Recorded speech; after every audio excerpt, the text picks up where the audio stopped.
On September 11th, 2006, thousands from all over the world gathered in New York City, New York. They wore black shirts, reading Investigate 9/11, and held banners that read, "Ask questions, demand answers." This day marked the 5th anniversary of the terrorist attacks of September 11th, 2001. Although the 9/11 Commission report had been published over 2 years prior, many Americans and citizens worldwide remained convinced that the truth was being withheld from the public.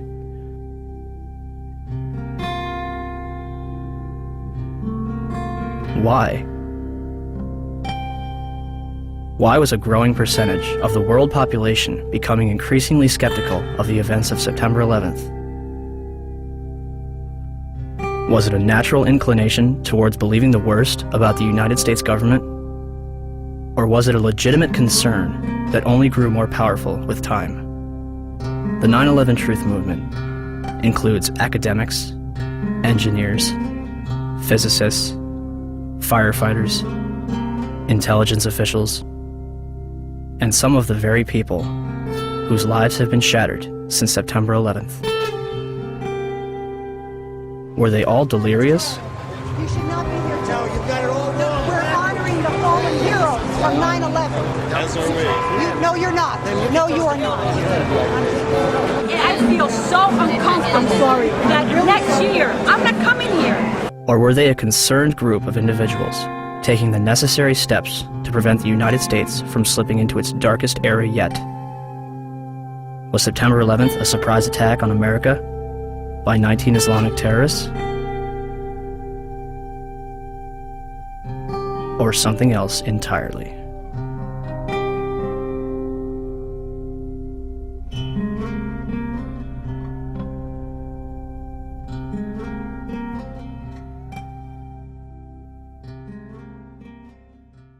George Bush has spent an uncomfortable day with his people trying to explain away why he failed to pass on warnings the White House had received before September the 11th that terrorists were planning to hijack American aircraft.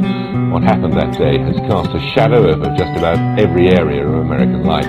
Now one of the country's best-known journalists has said that the American response to the so-called war on terrorism has created a climate of effective censorship in a land claiming to be the home of free speech.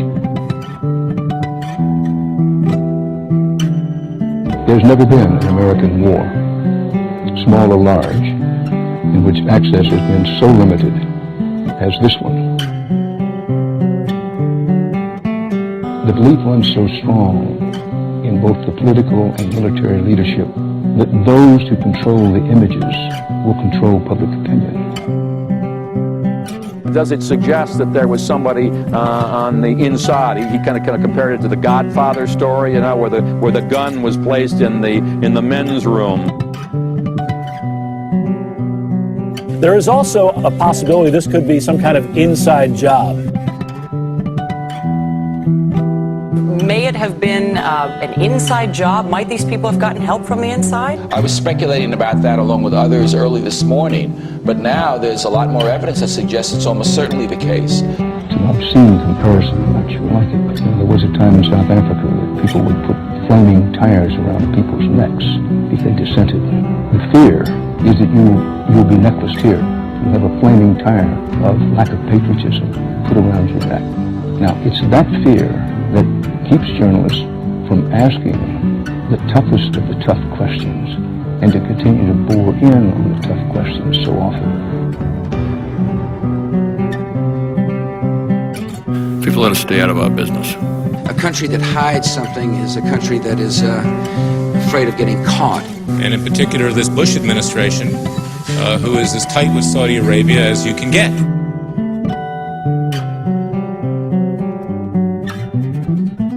The president's father used to stay with the bin Laden family when he would go to Saudi Arabia. In the past, though, the FBI has sometimes made problems worse by ignoring or denying them. FBI management intentionally and repeatedly thwarted and obstructed my attempts to launch a more comprehensive investigation to identify and to neutralize terrorists.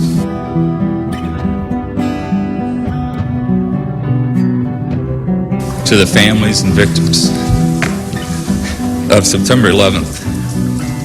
On behalf of John Vincent, Barry Carmody, and myself, we're sorry.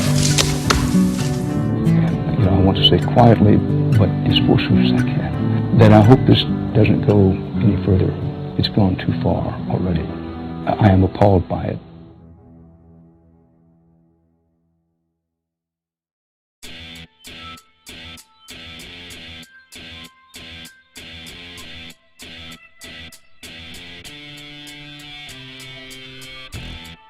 On September 13th, the United States government declares that it has overwhelming evidence that bin Laden is responsible for the attacks. The Taliban offers to hand over Osama bin Laden if the United States can provide evidence. Our position in this regard is that if America have evidence and proofs, they should produce it, and we are ready for the trial of Osama bin Laden in the light of evidence. Are you willing to hand Osama bin Laden to the United States or no? No. Without evidence, no. September 23rd, 2001. States. The Secretary of State said the administration would soon be able to document its case in public against the Al-Qaeda network and Osama bin Laden. And I think it'll be persuasive. By the next day, the White House was already backpedaling. But is there any plan to present public evidence so that, the average citizen, not just Americans, but people all over the world, can understand the case against bin Laden? I think as Secretary Powell said, there's hope to do that and to do so in a timely fashion over some course of time. But I think the American people also understand that there are going to be times when that information cannot immediately be forthcoming, and the American people seem to be accepting of that. It seems as though you're asking everyone to trust you. This information has yet to be provided to the public.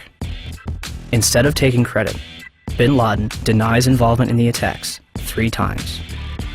December 13th, the Department of Defense releases a videotape allegedly discovered in a house in Jalalabad, Afghanistan. Osama bin Laden describes the attacks along with Khaled al-Harbi. American mainstream media and even President Bush would portray this videotape as absolute proof of his guilt. International establishments question the authenticity of the tape. December 26th, 2001. A Taliban official claims that he has attended the funeral of Osama bin Laden. The next day, a video believed to be recorded on November 19th is broadcast, in which bin Laden praises the attack, but takes no responsibility. The next bin Laden video would not appear until October 29th, 2004, days before the presidential election. The video is described as the clearest claim of responsibility for 9/11. And when questioned why bin Laden's most wanted poster does not indict him for 9/11, the chief of investigative publicity for the FBI, Rex Toome, replied, 9/11 is not mentioned on bin Laden's most wanted poster is because the FBI has no hard evidence connecting Osama bin Laden to 9/11. Clearly, I couldn't really believe what I had just heard, so I repeated it, and he said, yes, that is correct. The FBI has no hard evidence connecting Osama bin Laden to 9/11. What evidence do they have? 2 bags belonging to Muhammad Atta checked in at Portland Airport but failed to make Flight 11 at Boston, containing a 757 video tour and flight manual, an Arab-English dictionary, a handheld flight computer, a Quran, and his will. Why would Atta take his will onto a plane that would be destroyed in a fiery inferno?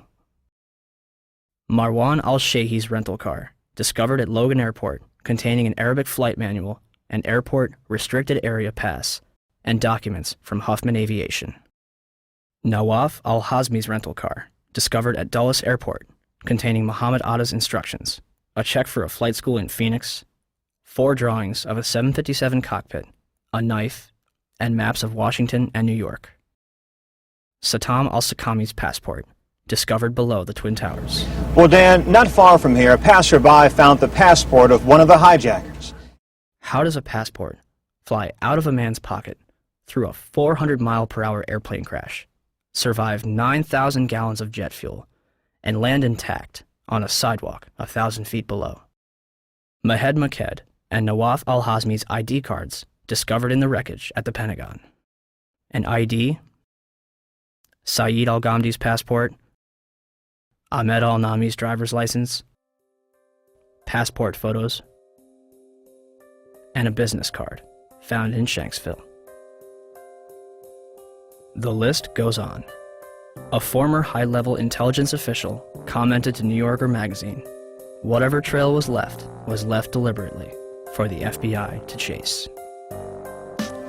They used hundreds of different payphones and cell phones, often with prepaid calling cards that are extremely difficult to trace. And they made sure that all the money sent to them to fund their attacks was wired in small amounts to avoid detection. Small amounts? Lieutenant General Mahmoud Ahmed, the director of the Pakistani Inter-Services Intelligence Agency, the ISI, was reported to have wired $100,000 to Muhammad Atta in August 2001.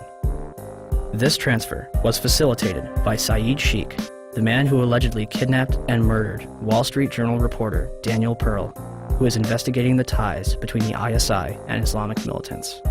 And the Pakistanis, of course, if you know your history, have only been a couple of degrees of separation away from the so-called Al-Qaeda hijackers. The ISI has had a long-standing relationship with the Central Intelligence Agency, dating back to the 1980s with the establishment of the Mujahideen in Afghanistan, which would evolve into Al-Qaeda. I focus in on the wire transfer that General Mahmoud Ahmed wired to Muhammad Atta right before 9/11.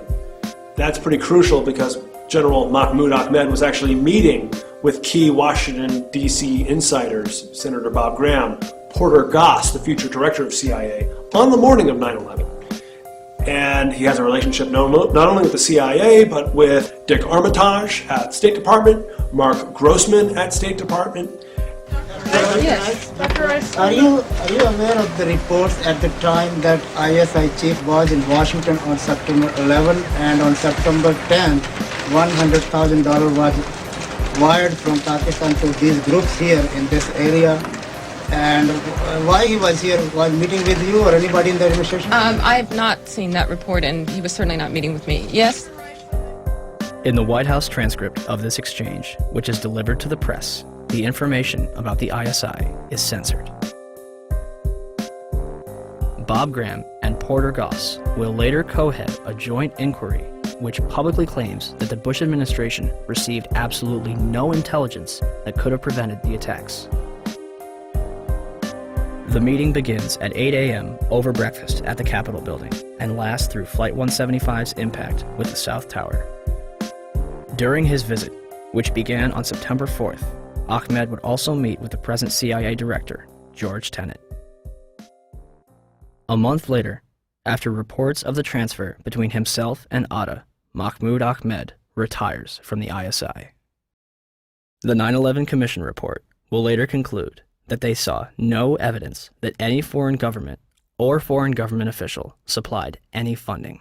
The Commission decided not only to omit the information, but to deny it entirely. On 172, page 172 of your report, the 911 report, you state, quote, "The U.S. government has not been able to determine the origin of the money used in the 911 attacks. Ultimately, the question is of little practical significance," end quote. How can you state that the question of who bankrolled the deaths of 3,000 American people on September 11th is, quote, of little practical significance? Because it costs so little money. That's the awful thing about it. It costs less than $500,000. That's why it was so hard to trace. We were able to find pieces of the $500,000, but it came in very small pieces. And you said earlier $500,000 to do the 9/11 operation. Well, we know that $100,000 was wired to Muhammad Atta directly from the head of Pakistani ISI. Well, I'm not aware of $100,000. The Pakistan, I think, is the most dangerous country in the world. Why was there such a vested interest in covering up the transaction between the ISI and Muhammad Atta? And let's talk about that wire transfer, because Governor Kane had no basis for denial, because the FBI and the Wall Street Journal confirmed the General Mahmoud Ahmed wire transfer I'm talking about. But the 9/11 Commission deliberately said that funding is not important and assigning blame is not important to them, but it is to us. As if their funding was not suspicious enough, a number of hijackers reportedly trained at U.S. military bases. As hard as this is to believe that two of the alleged terrorists involved in what happened on Tuesday may have attended schools run by the U.S. military. Now, this is according to a senior defense official. Ahmed al-Nami, Ahmed al-Ghamdi, and Saeed al-Ghamdi listed their address on both driver's licenses and car registrations as the Naval Air Station in Pensacola, Florida. Muhammad Atta reportedly graduated from the U.S. International Office School at Maxwell Air Force Base in Alabama. In response to a Freedom of Information Act, Captain Jason Taylor confirmed that a Muhammad Atta trained there between 1998 and 1999, but did not verify if it was the same person. Abdulaziz Al-Amari attended Brooks Air Force Base in San Antonio, Texas. Saeed al-Ghamdi and others attended the Defense Language Institute in Monterey, California, as confirmed by Lieutenant Colonel Steve Butler, Vice Chancellor for Student Affairs. American media ceases investigation when the Air Force says, "We are probably not talking about the same people." Two of the hijackers, Nawaf al-Hazmi and Khalid al-Madar, rented an apartment from and lived with an FBI informant. Curiously, a number of them were reported to still be alive after the attack. Finally, we were led to believe that the alleged hijackers were fundamentalist Muslims spending their final days preparing for paradise. Yet, in the week before the attacks, a number of them would drink, visit strip clubs, and solicit prostitutes. By all accounts, Atta and his cousin kept to themselves, except for last Thursday at this bar in Hollywood, Florida. It's believed both men came in, drank heavily, and then refused to pay the bill. And the guy got very, very offended, and he said to me, he said, "Oh, I can pay my bill. I'm an airline pilot." And I was like, okay. Mahed Maked is spotted several times at a porn shop. Hamza al-Ghamdi ordered a porno in his hotel on September 10th. The mayor of Paterson, New Jersey, states that they are spotted more at go-go clubs than at mosques. Regardless of their actions, some of the hijackers' presence was known as early as 2000. What did we know? When did we know it? That's what some congressmen are asking now, and asking quite loudly. Did we know the year before 9/11 that one of the hijackers was a terrorist threat? Army Lieutenant Colonel Anthony Schaefer has gone public with his charge that Able Danger, a military intelligence project he worked with in 2000, identified Muhammad Atta, even pulled up his picture along with 3 other 9/11 hijackers as possible al-Qaeda members. We found the identities of 4 of the 9/11 hijackers prior to 9/11. But he says beginning in September 2000, 3 meetings he set up with the FBI were each canceled by military lawyers. Schaefer also says he remembers telling then 9/11 Commission staff at a meeting in Afghanistan about Atta and what the intelligence unit found back in 2000. And he was surprised that it did not show up in the Commission's report. I'm told confidently by the person who did move the material over that the 9/11 Commission received 2 briefcase-size containers of documents. I can tell you for a fact that would not be 1/20th of the information that Able Danger consisted of during the time we spent. A 9/11 Commission spokesman said nothing they got from the Pentagon in early 2004 backed up Schaefer's claim, quote, "None of the documents turned over to the Commission mentioned Muhammad Atta or any of the other future hijackers." Where is it? Where's the beef? Where's the substance? Where is this mysterious chart that purportedly says that Atta was connected in some real way to these other hijackers? We'd love to see it. The company responsible for the chart, Orion Scientific Systems, would claim that only 2 charts were produced and that Atta was not present on either one. Throw them all out, John. These are all the charts. Spread them out. These are all Orion-produced charts. These charts were all done by the data mining efforts. So the Orion Corporation lied to the Senate Judiciary Committee staff. All data mining efforts, and yet the company said to the Senate Judiciary staff, "We don't have any of those charts. They're not ours." Well, here they are. And their logos are on each one of them.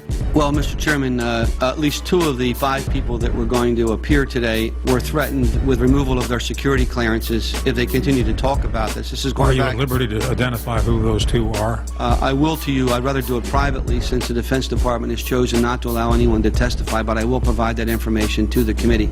For the life of me, I don't understand why, as I understand it, I stand corrected if I'm wrong, but I understand the witnesses we assumed we were going to get to hear from the Defense Department have been pulled. They may be or may not be in the room, but have been instructed that they cannot testify. I think that's a big mistake. This is actually a chart of Al-Qaeda and the various cells around the world. Much of this data, most of it was obtained prior to 9/11 by the work of Able Danger. As you see, there is an actual photograph of Muhammad Atta. What does that depict generally? It depicts the organizational and activity associations of Al-Qaeda operatives that were involved in 9/11 and related events.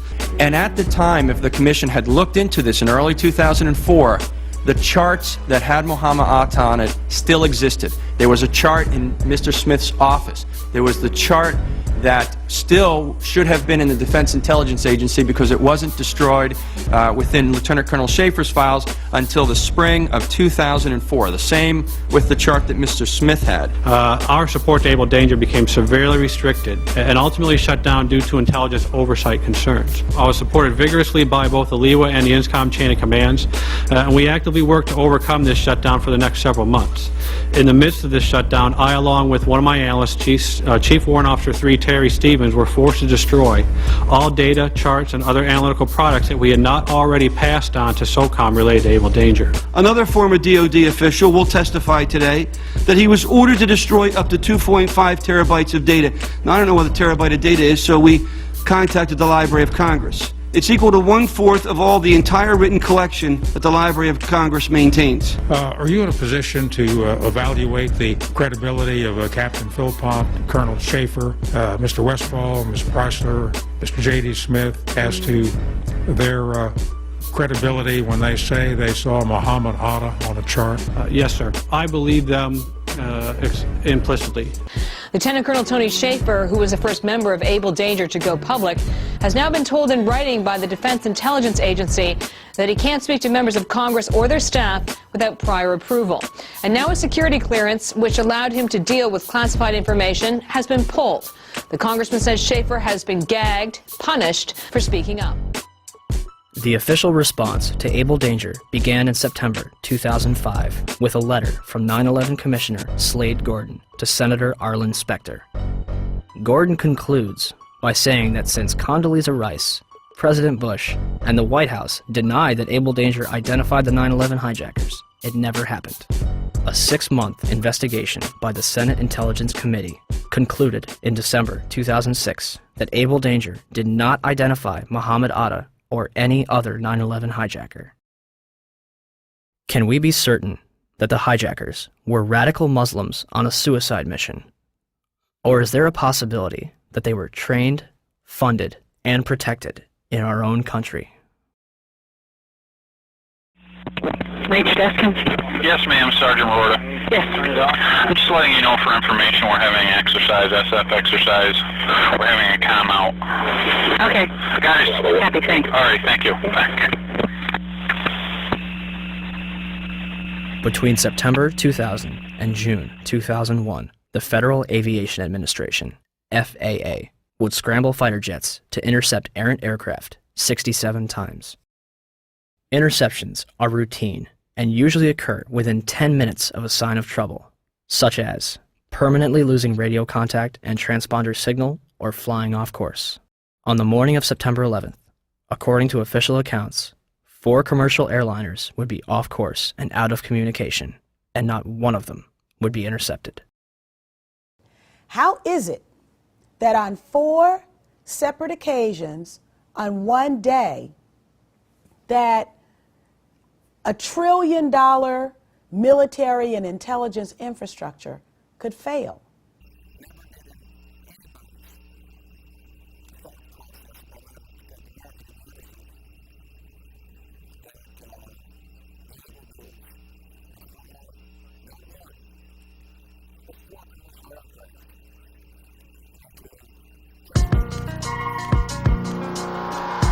I don't think anybody could have predicted that these people would take an airplane and slam it into the World Trade Center, take another one and slam it into the Pentagon. Nobody in our government, at least, and I don't think the prior government that could envision flying airplanes into buildings on such a massive scale. But that turns out not to be true. U.S. military planners did envision and practice those very scenarios. As reported by USA Today, the North American Aerospace Defense Command, NORAD, conducted exercises with fighter jets, simulating hijacked planes flown into the World Trade Center in the 2 years before the attacks. Pentagon planners also envisioned the attack on the Pentagon 5 months before it happened. According to this April 2001 Pentagon email, Air Force officials wanted a war game, having a terrorist group hijack a commercial airline and fly it into the Pentagon. The idea was to check response times to launch fighter jets, but according to the Pentagon email, the plan was ultimately rejected by senior Pentagon officials as too unrealistic. Still to come are questions, big questions, about NORAD's response on the day of the attack. Why, despite all the exercises and the planning, Peter, jet fighters were not in place anywhere near New York or Washington. Quite an amazing story. Many thanks, Brian. Brian Ross. One drill, called Amalgam Virgo, was conducted on June 1st and 2nd, 2001, and simulated successful terrorist attacks. Its purpose was to focus on unconventional threats, including an airborne hijacking. One plan would simulate the hijacking of a commercial airliner, which would be crashed into the Capitol. The second part of the exercise, which was planned but not executed before 9/11, involved 2 planes with actual pilots on the flight deck. FBI agents would hijack the planes and divert them to secure locations. And on its cover, Osama bin Laden. In fact, multiple war games were underway on 9/11 itself. The question was, we had 4 war games going on September 11th, and the question that I tried to pose before the Secretary had to go to lunch was whether or not the activities of the 4 war games going on September 11th actually impaired our ability to respond to the attacks. The answer to the question is no, did not impair our response. In fact, General Eberhart, who was then the commander of North American Aerospace Defense Command, as he testified in front of the 9/11 Commission, I believe he told them that it enhanced our ability to respond. There were 2 CPXs. There was 1 Department of Justice exercise that didn't have anything to do with the other 3, and there was an actual operation ongoing because there was some Russian bomber activity up near Alaska. So, did the war games ultimately help or hinder our response? September 11th was day 2 of Vigilant Guardian, an exercise staged by the Joint Chiefs and NORAD, which simulated hijacked planes in the northeastern United States. Vigilant Guardian is a branch of Global Guardian, a mass Armageddon exercise being conducted at Offutt Air Force Base in cooperation with NORAD. Originally scheduled to take place in late October, Global Guardian was moved to September. The exercise is reportedly canceled after the second Twin Tower is hit. 3 E-4B Doomsday planes remain airborne. 2 government sources familiar with the incident tell CNN it was a military aircraft, but say the details are classified. This comparison of the CNN video and an official Air Force photo suggests the mystery plane is among the military's most sensitive aircraft, an Air Force E-4B. The E-4B is a state-of-the-art flying command post, built and equipped for one reason: to keep the government running no matter what, even in the event of a nuclear war. Ask the Pentagon, and it insists this is not a military aircraft, and there is no mention of it in the official report of the 9/11 Commission. The Pentagon, the Secret Service, and the FAA all say they, at least for public consumption, have no explanation of the giant plane over the president's house, just as the smoke began to rise across the river at the Pentagon. Barksdale Air Force Base also participated in Global Guardian. Instead of returning directly to Washington, D.C., President Bush would fly to both Barksdale and Offutt Air Force Base before returning to the White House. Another drill, Northern Vigilance, moved fighter jets to Canada and Alaska to monitor a fleet of Russian MiGs on a training mission. Northern Vigilance also placed inputs onto military radar screens. Also referred to as phantoms, inputs are simulated errant aircraft, which appear real to those participating in the exercise. We fought many phantoms that day. 3 F-16s from Andrews Air Force Base, located 15 miles from the Pentagon, are flown 180 nautical miles away for a training mission in North Carolina. Fort Belvoir, an Army base 10 miles south of the Pentagon, intended to test security in case of a terrorist attack. Employees in the Office of Emergency Management on the 23rd floor of World Trade Center Building 7 continue preparations for Tripod, a biological attack drill scheduled for September 12th. Finally, the National Reconnaissance Office in Virginia begins a drill at 8:45, conducted by a team from the CIA, in which a plane crashes into their building. Also, a number of war games were being conducted that have yet to be fully disclosed. Ask about the war games that were planned for 9/11. Commissioner Gorelick. Could you please be quiet? We have only a few minutes with General Myers. I'd like to ask a question. General Myers, I'm sorry. I would ask, please, people in the audience to be quiet if you want to stay here. Statement. This commission has not answered my questions. I'm walking out. It's a farce.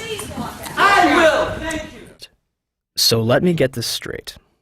On the morning of 9/11, the United States is running drills in which hijacked aircraft go in and out of radar. Fighter jets are flown out of the United States, and planes are crashed into buildings. What a coincidence. And in terms of what motivated me to bring all the aircraft down, as you see one thing happen, that's an accident. When you see two of the same thing occur, it's a pattern. But when you see three of the same thing occur, it's a program. And so at that point, I decided to bring all the aircraft down. And so, at 9:45, all airborne planes were forced to land. This order applied to all civilian aircraft.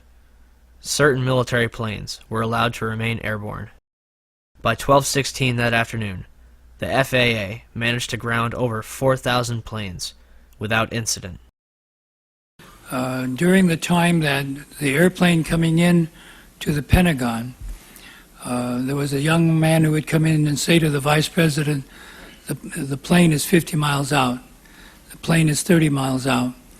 And when it got down to the plane is 10 miles out, the young man also said to the Vice President, do the orders still stand? And the Vice President turned and whipped his neck around and said, of course the orders still stand. Have you heard anything to the contrary?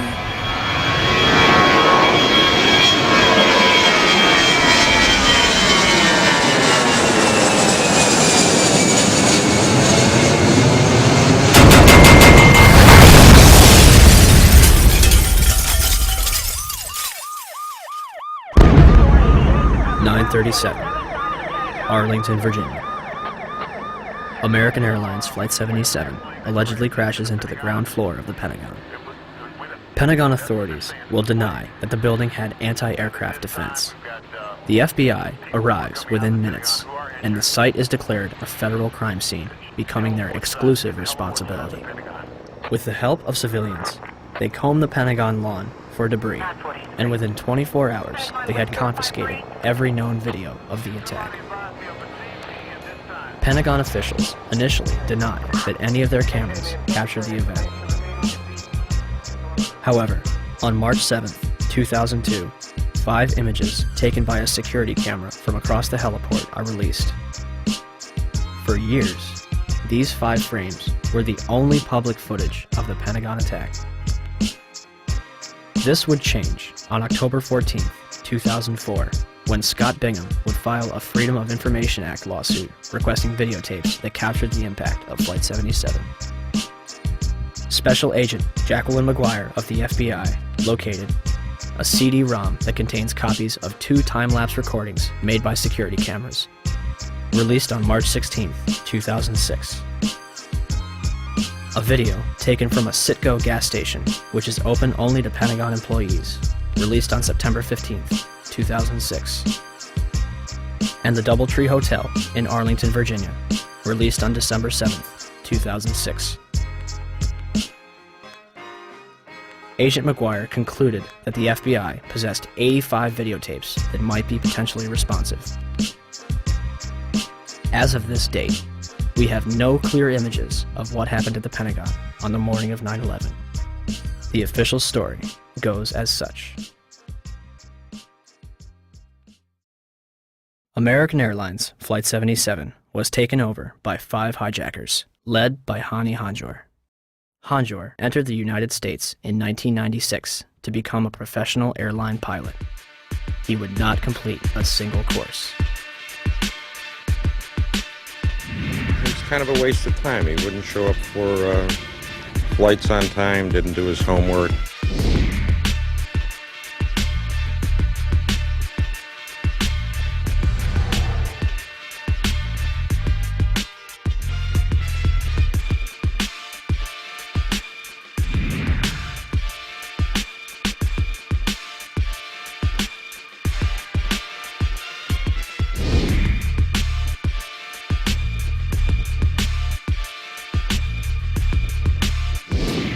Average or below average piloting skills. English was very poor, uneventful from our perspective.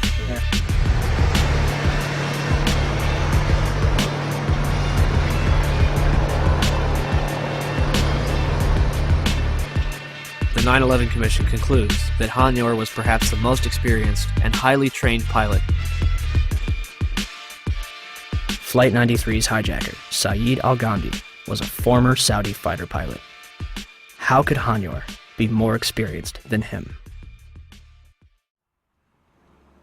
On the morning of 9/11, Hani Hanjour and his 4 accomplices traveled to Dulles International Airport outside of Washington, D.C. They had spent the weeks beforehand at the Valencia Motel in Laurel, Maryland, 6 miles from the National Security Agency. All 5 will set off metal detectors and be subjected to additional screening, yet all of them proceed to board American Airlines Flight 77, which is described by the Washington Post as unusually light on passengers.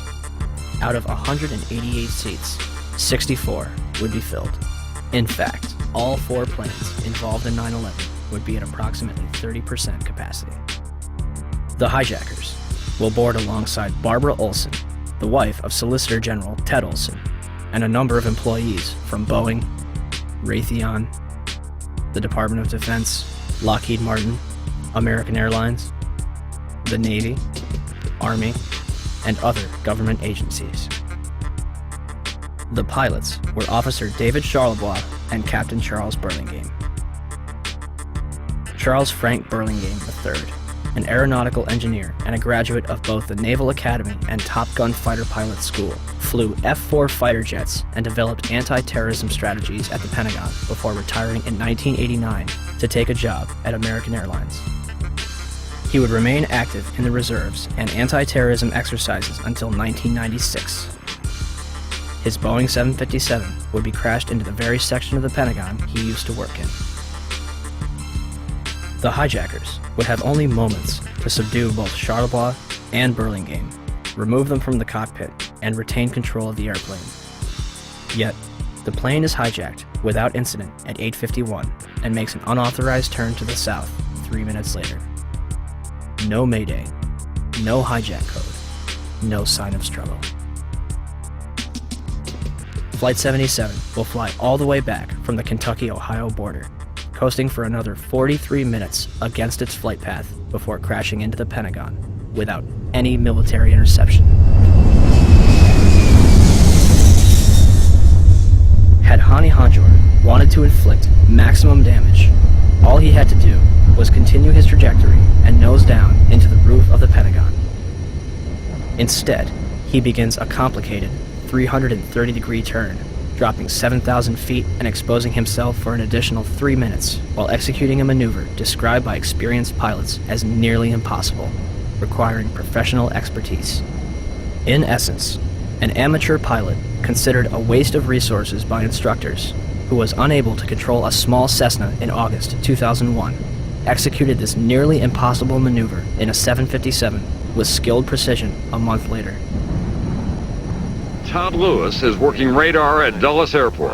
One of my colleagues saw a target moving from the northwest to the southeast. And it was just a countdown, 10 miles west. And she notified the supervisor. 9 miles west. But nobody knew that was a commercial flight at the time. Nobody knew that was American 77. What did you think? It was a military flight of some kind? I thought it was a military flight. I thought that Langley had scrambled some fighters and... It was almost a sense of relief. This must be a fighter. Maybe one of them got up there. It was really moving fast. It was moving very fast, like a military aircraft might move at a low altitude. This must be one of our guys, sent in, scrambled to patrol our capital. The 757 will descend over Columbia Pike, flying adjacent to the Sheraton Hotel, Virginia Department of Transportation, Navy Annex, and fly past the Citgo gas station before crossing Washington Boulevard. 5 light poles are knocked out of the ground. One reportedly strikes a Washington, D.C. taxi driven by Lloyd England. Flight 77 manages to hit the only section that was reinforced to withstand a terrorist attack, including reinforced steel and blast-resistant Kevlar windows an 1.5 inches thick. The renovation, planning for which had begun in 1991, was only days away from completion. Had the plane struck anywhere else, the casualties and damage would have been far greater. An area that normally would have housed up to 5,000 occupants yielded 125 casualties. The Pentagon's outer wall had a hole approximately 20 feet in diameter on the first and second floor, and visible damage 90 feet across the first floor. I would say if it was 16 feet diameter, 20 feet tops, that's what would start me so curious. As I was trying to find something, there was no marks on the grass. Something never hit the ground.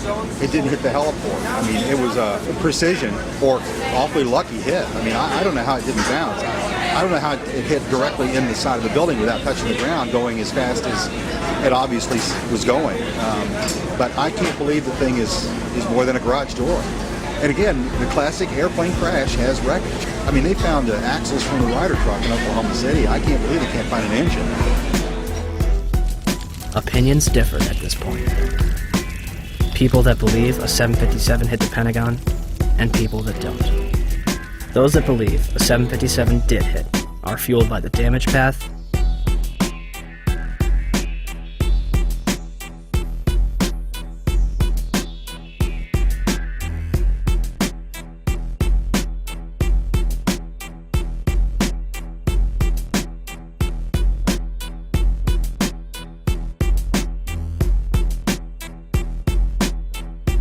wreckage outside the building,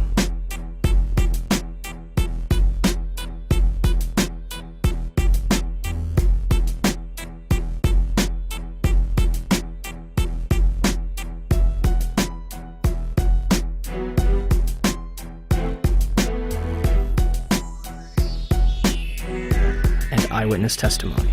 While we were sitting in the office, and all of a sudden we heard some rumbling, something is kind of hitting us.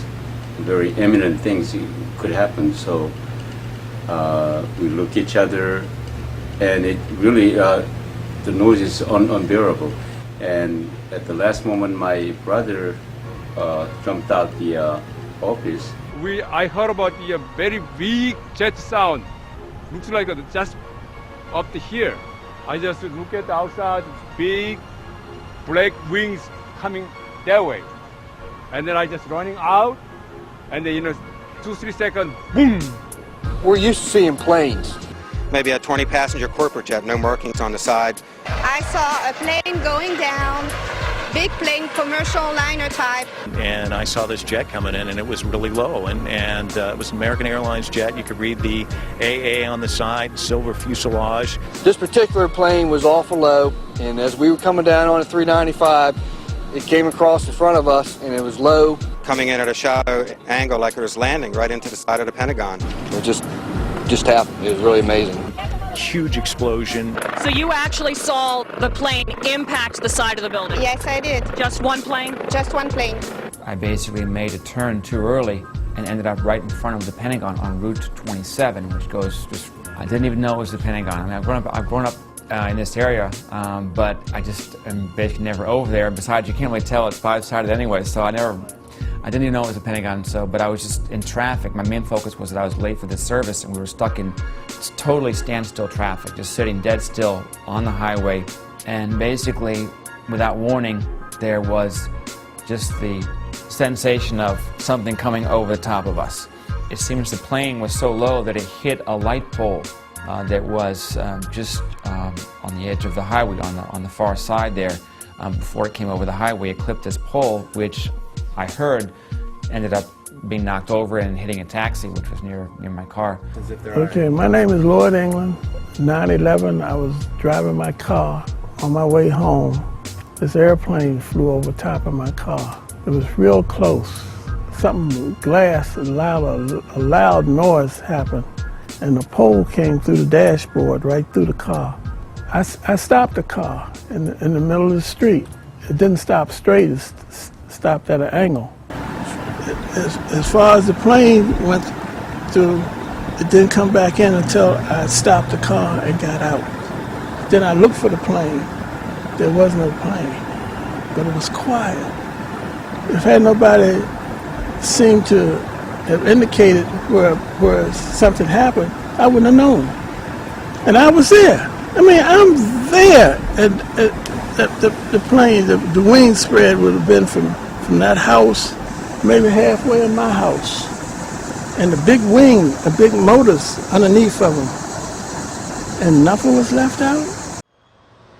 Those that think a 757 did not hit are fueled by the damage to the building and lack of large structural debris outside, particularly the lack of damage from the wings and vertical stabilizer, and the fact that those objects, as well as the engines, were never fully recovered. Is there anything left of the aircraft at all?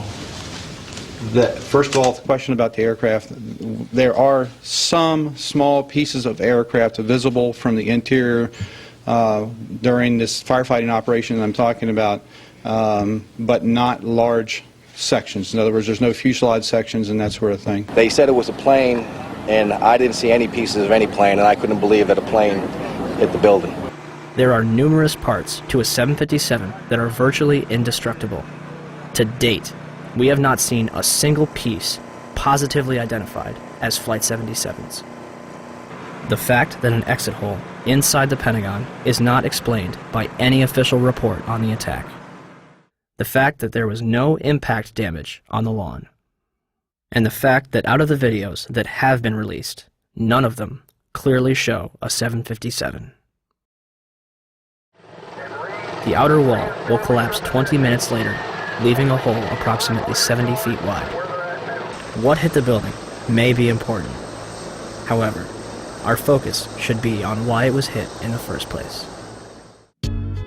The section hit was the headquarters of Naval Operations, Naval Intelligence, and the Navy Command Center. Army personnel were also killed.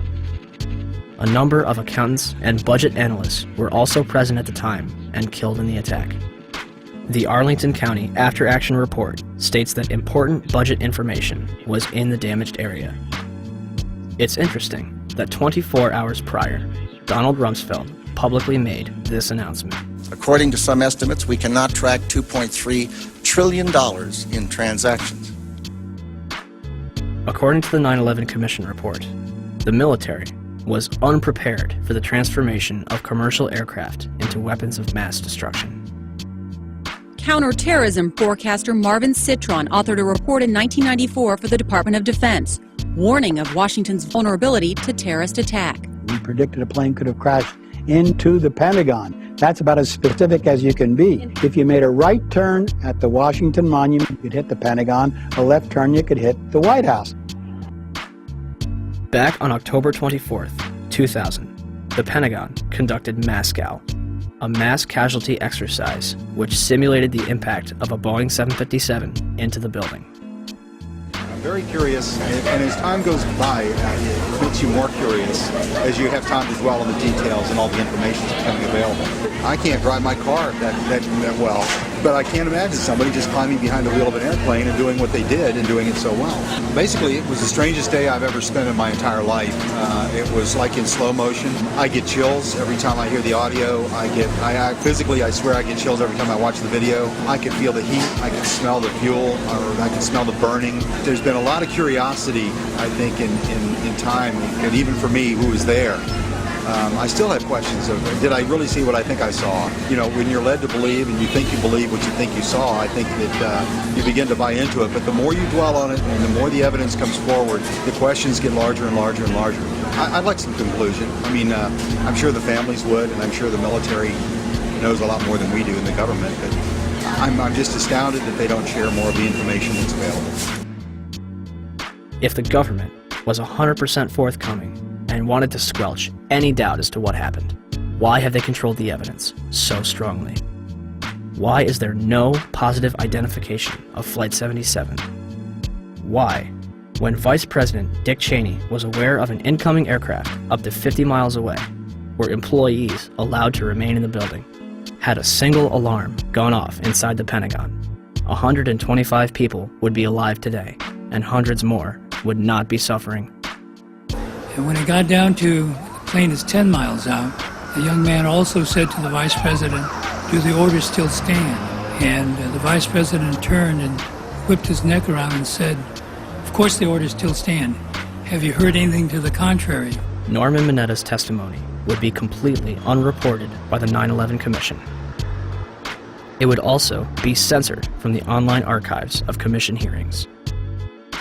A spokesperson from the National Archive claimed that it was a technical snafu. The 9/11 Commission will later conclude that Vice President Dick Cheney did not reach the bunker until 9:58. My main concern is that in your testimony, you stated that Vice President Dick Cheney came into the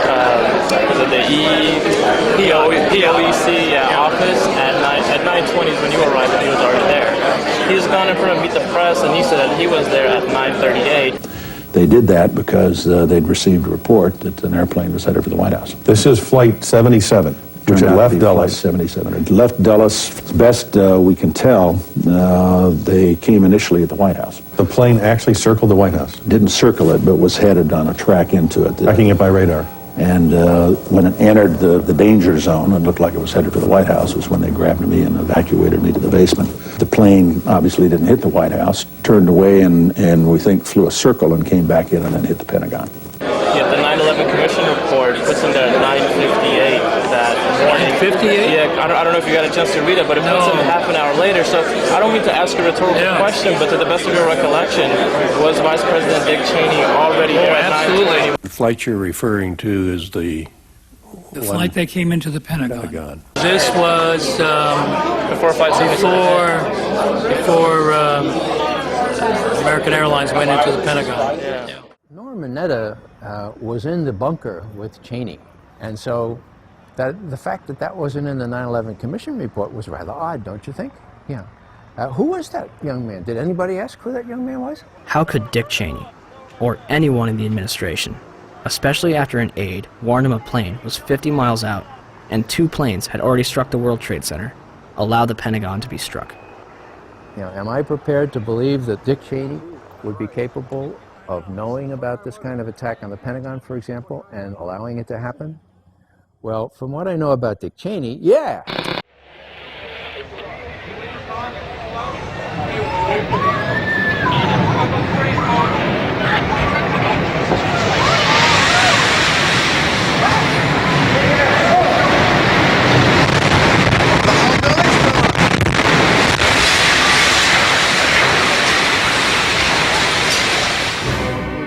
(9:59), New York City, New York. The South Tower of the World Trade Center, 110 stories tall, collapses to the ground in approximately 10 seconds. 29 minutes later, the North Tower follows suit, also collapsing in approximately 10 seconds. Later that evening, at 5:20, World Trade Center Building 7, 47 stories tall, collapses to the ground in under 7 seconds. The official explanation is that falling debris from the North Tower created a series of fires inside the building.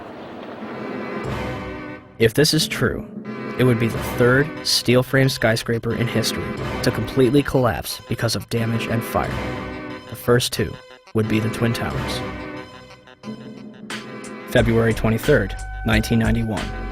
One Meridian Plaza, a 38-story skyscraper in Philadelphia, burned for 18 hours across 8 floors. It is later described by officials as the most significant fire of the century. It did not collapse. October 17, 2004. A 56-story skyscraper in Caracas, Venezuela, built in 1976, burned for over 17 hours and spread across 26 floors. It did not collapse.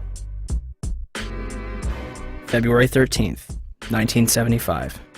A 3-alarm fire broke out between the 9th and 14th floors of the North Tower. No one died. The building was unoccupied. The fire began in an electrical wiring closet on the 11th floor.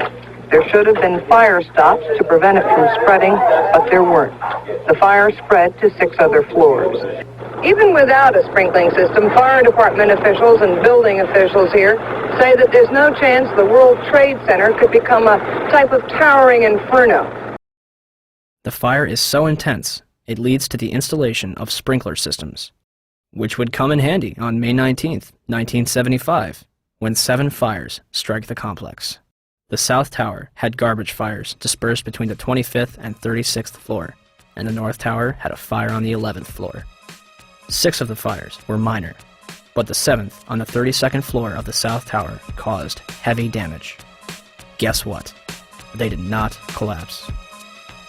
September 11th, 2001. 2 110-story skyscrapers, completed in 1973, burned for 56 minutes over 8 floors and 103 minutes over 5 floors, respectively, before collapsing completely to the ground. Some argue that this was due to the construction of the Twin Towers. The Twin Towers were composed of 200,000 tons of steel and 425,000 cubic yards of concrete. The core of each tower was a rectangular pillar 87 by 133 feet, comprised of 47 steel box columns ranging from 36 by 16 to 52 by 22 inches.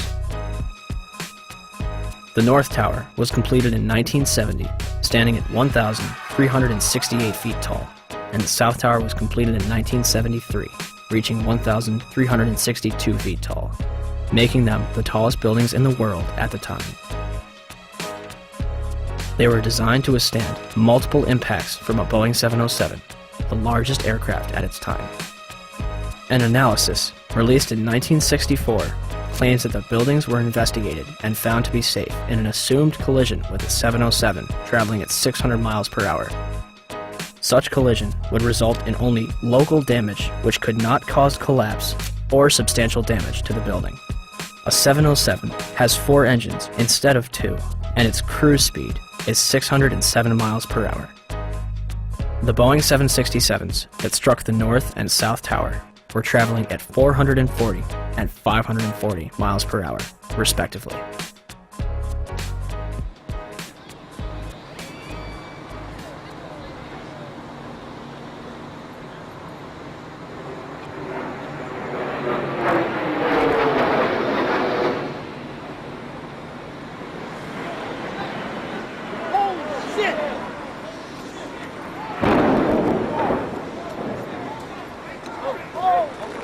Breaking news on WCBS 880, right here, right now. I believe if we can get in touch with him, we have a witness who saw what happened at the World Trade Center. This apparently was a commuter plane that smashed into it with such force that the windows of the Pick-a-Bagel smashed with a big bang. Everybody was very frightened. Did you manage to see what kind of plane it was? I couldn't tell. It was a smaller plane. It looked like a smaller plane, but I couldn't tell. Not I'm not really sure.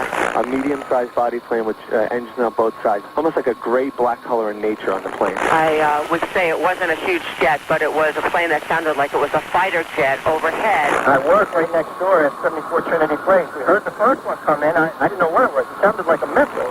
Oh my God, Ed, another plane just hit the World Trade Center. Another plane. It was a medium-sized plane. Unbelievable. It would appear, Jim, as if there's more smoke coming from the ground at some point. We used to have another, things have fallen to the ground and are burning. And we One gentleman told me he was on the 65th floor standing next to an elevator when the elevator exploded and knocked him out of his shoes. Another woman said that she was working on the 49th floor and she's seeing people in the stairwells with burns, broken arms. People are passing out of the stairwells from the heat. She says there's a lot of heat and smoke. It's a horrible scene here. I'm live at Broadway and Fulton. Allison Keyes, WCBS 880 News. All right, thank you, Allison. Basically, there's people running around down the street. All the glass panes that are on the bottom part of the World Trade Center are all blown out. When I first heard it and ran over to the window, it looked like there was fire on the bottom floor. Well, they're ahead there. And all of this, the world... Oh, wait. Oh, my God. Oh, my God, the building fell. Are you there? The building just fell. You said it sounded like the 4th of July. You heard a big explosion before the building fell? I saw it as it was happening, and it sounded as if you had 100 of those little black cat firecrackers and you lit them all off at once. That's what it sounded like. It sounded like the finale of the 4th of July over the East River. Oh, my We just witnessed some kind of secondary follow-up explosion. 10 o'clock Eastern Time this morning, just collapsing on itself. We have no idea what caused this. Almost looks like one of those planned implosions. As if a demolition team set off. When you see the old demolitions of these old buildings, it folded down on itself and it is not there anymore. If you wish to bring anybody who's ever watched a building being demolished on purpose knows that if you're going to do this, you have to get at the under infrastructure of a building and bring it down.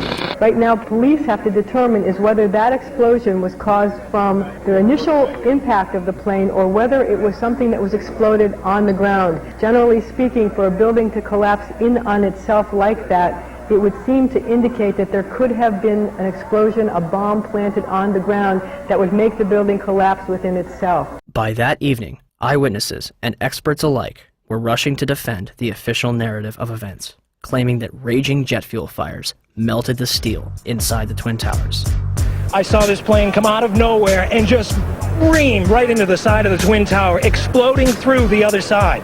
And then I witnessed both towers collapse, one first and then the second, mostly due to structural failure because the fire was just too intense. When one of those airplanes crashed into one of the towers, it was the equivalent of a 6-point earthquake. Marlene Davis is the Dean of Architecture at the University of Tennessee. She calls the 110-story tall twin tower tube structures. That means there are no internal columns holding it up. You know, when we saw this yesterday, people said, oh my goodness, there was a bomb on there. There must have been a bomb that collapsed. Must have been a bomb below. Right, that finished the job. Well, it turns out we heard from experts who said that, you know what, the fire on those floors probably 1,500 degrees. Steel can only withstand so much because the steel structure that holds the building up was on the outside, and essentially the building started to melt and it gave way and it toppled. Engineers suspect the temperatures inside the crash areas could have quickly reached well over 1,000 degrees, perhaps approaching 2,000 degrees, beyond the melting point of any steel. They were not designed, perhaps, to take a direct strike from something the size of a 737 or an Airbus, perhaps fully loaded with fuel. Steel will melt. Physics professor and explosives expert Van Romero. Even if there was no secondary explosives in the building, hitting the having the airplane hit the building where it did, a large amount of weight above the damaged location, that damaged location being further damaged by the fire, that structure could no longer support the weight above it, and the collapse ensues. Numerous individuals, including some of the architects themselves, would claim that plane crashes were never taken into consideration and that the building was doomed to failure. Hyman Brown was the project engineer on the Twin Towers, the man on the ground in charge of making sure the buildings were built right, the way it was designed. Structural steel is fireproof to last between 1 and 2 hours, which it did, and then steel melts. Each tower was built around a central core. That core kept the building up, supporting the tower's so-called dead weight. But when steel melts, according to Brown, like dominoes, it falls. Brown says the towers were built to withstand 200-mile-an-hour hurricanes, the 100-year storm, the worst nature could dish out. But he says an airplane crash never entered anyone's mind. However, that's not entirely true. Yet the impact of the planes alone did not cause that failure. In fact, tall building designers try to anticipate air accidents. Marc Loiseau is president of a company called Controlled Demolition. When this structure was designed, it was designed, to the best of my understanding, to take the impact of what was then the state-of-the-art airplane being used in our country, the Boeing 707. The building was designed to have a fully loaded 707 crash into it. That was the largest plane at the time.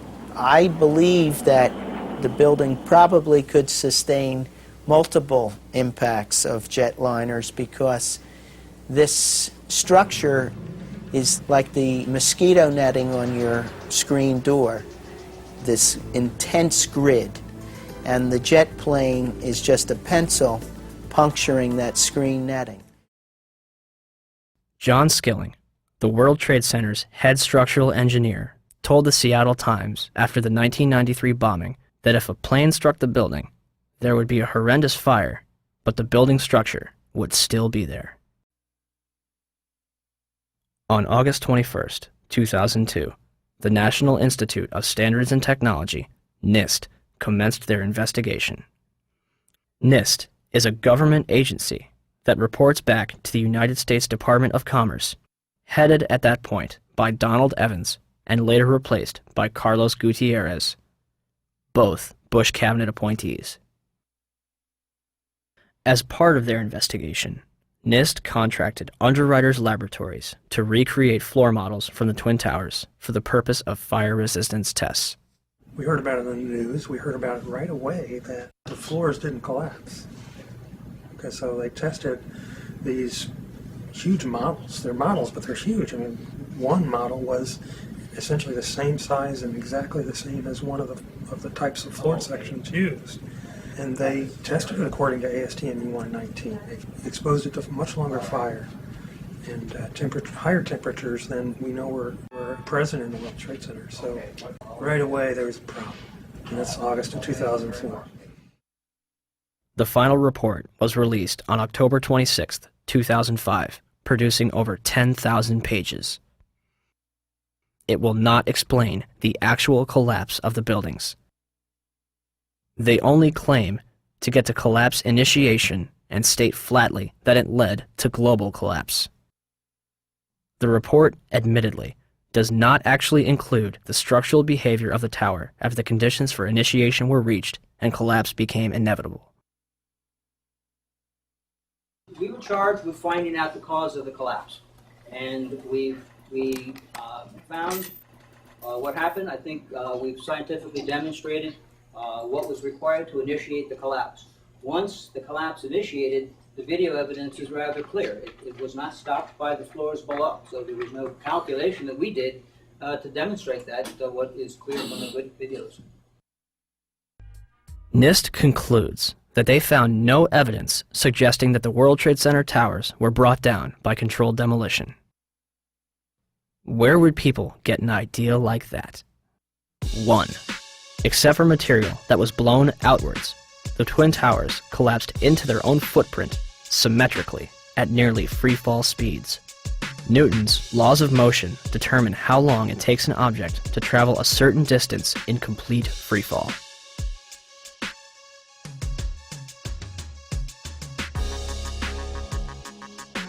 In a controlled environment, an object dropped from the roof of either Twin Tower would reach the ground in 9.2 seconds.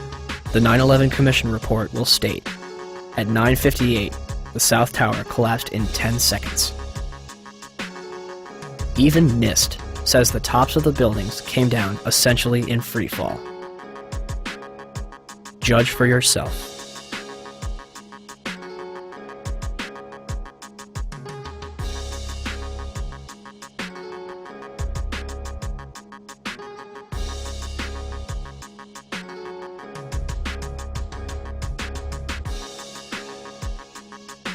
And our conclusion is that the building should not have fallen that rapidly if indeed fire caused the collapse. And so, in fact, there's one mechanical engineer, Gordon Ross, in the Journal of 911 Studies, who's done a thorough analysis based on conservation of momentum. If the official story was correct, then the heating that was supposed to cause the failure would have been a much slower event, and it would have been an asymmetric event. For the tower to collapse straight down onto itself flies in the face of what we know about steel and how steel behaves. When we have a failure in one area, then the failures tend to continue within that area, and you'd see an asymmetric collapse, possibly the upper section falling off as it twisting away from the tower and falling off. But it's very unusual to see the upper section falling straight through the path of the greatest resistance, which was straight down through the middle of the tower. It just does not add up. 2. Molten metal exceeding 2,000 degrees Fahrenheit was discovered in the rubble of Ground Zero, underneath the Twin Towers and Building 7. Even with heavy rain on September 14th and 21st, a constant stream of fire retardants and water, described as creating a giant lake. These fires would not be extinguished until December 13th, 2001, making it the longest burning structural fire in history. Was the jet fuel responsible? Dr. Frank Gale, who was working with NIST, claimed in 2005. Your gut reaction would be that the jet fuel melted the steel. Indeed, it did not. The steel did not melt.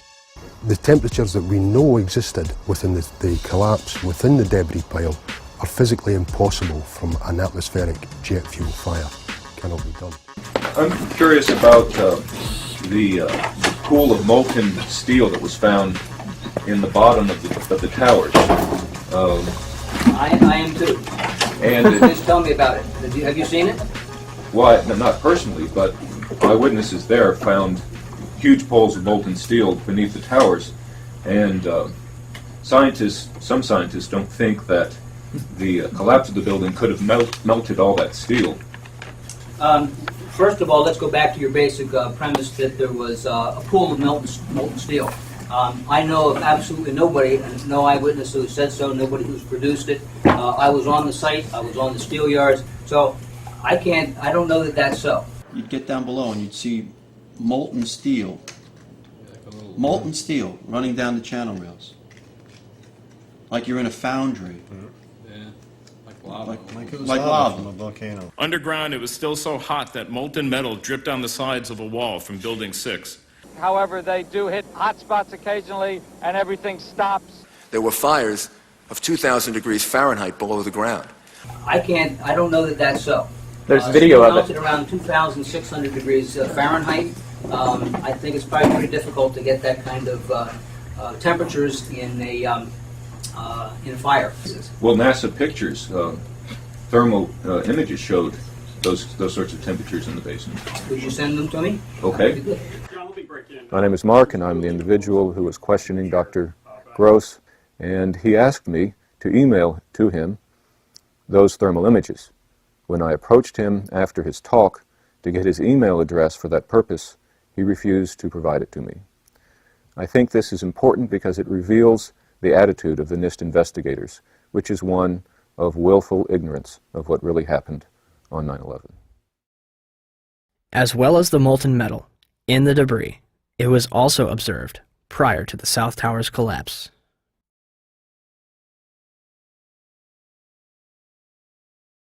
Also, a minute and 20 seconds before collapse, large amounts of white smoke begin pouring from the base of the South Tower.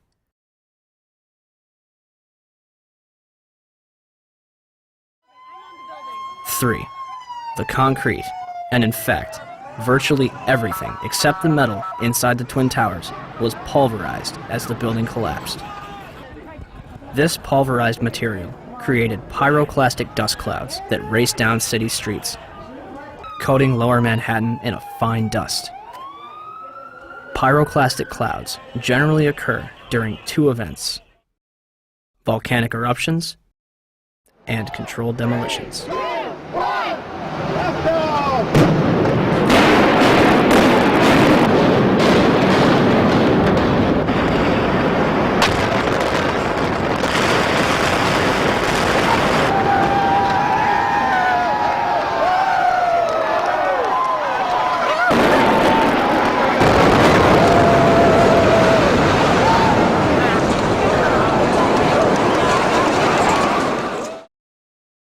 4. Steel beams weighing up to 200,000 pounds were thrown laterally up to 500 feet. A cross-section from the World Trade Center weighing approximately 300 tons was embedded in the southeastern corner of the American Express building. This piece would have had to travel at least 390 feet, maintaining enough kinetic energy to embed itself in the corner of the building. What we should have seen in the debris pile was a pyramidal shape. If it had been a gravity-driven collapse, we would have seen a roughly pyramidal shape or a conic shape. What we actually did see was a massive ejection of dust and debris and large sections of steel from well away from the towers, tens of metres away from the towers. That's hard it's hard to see a reason for that within a gravity-driven collapse. 5. Firefighters and eyewitnesses reported a series of explosions before and during the collapses. And we heard the noise associated with an implosion. Secondary explosion on Tower 2. Some sort of explosive device. We're obviously having a bit of trouble right now maintaining our location because we just heard one more explosion.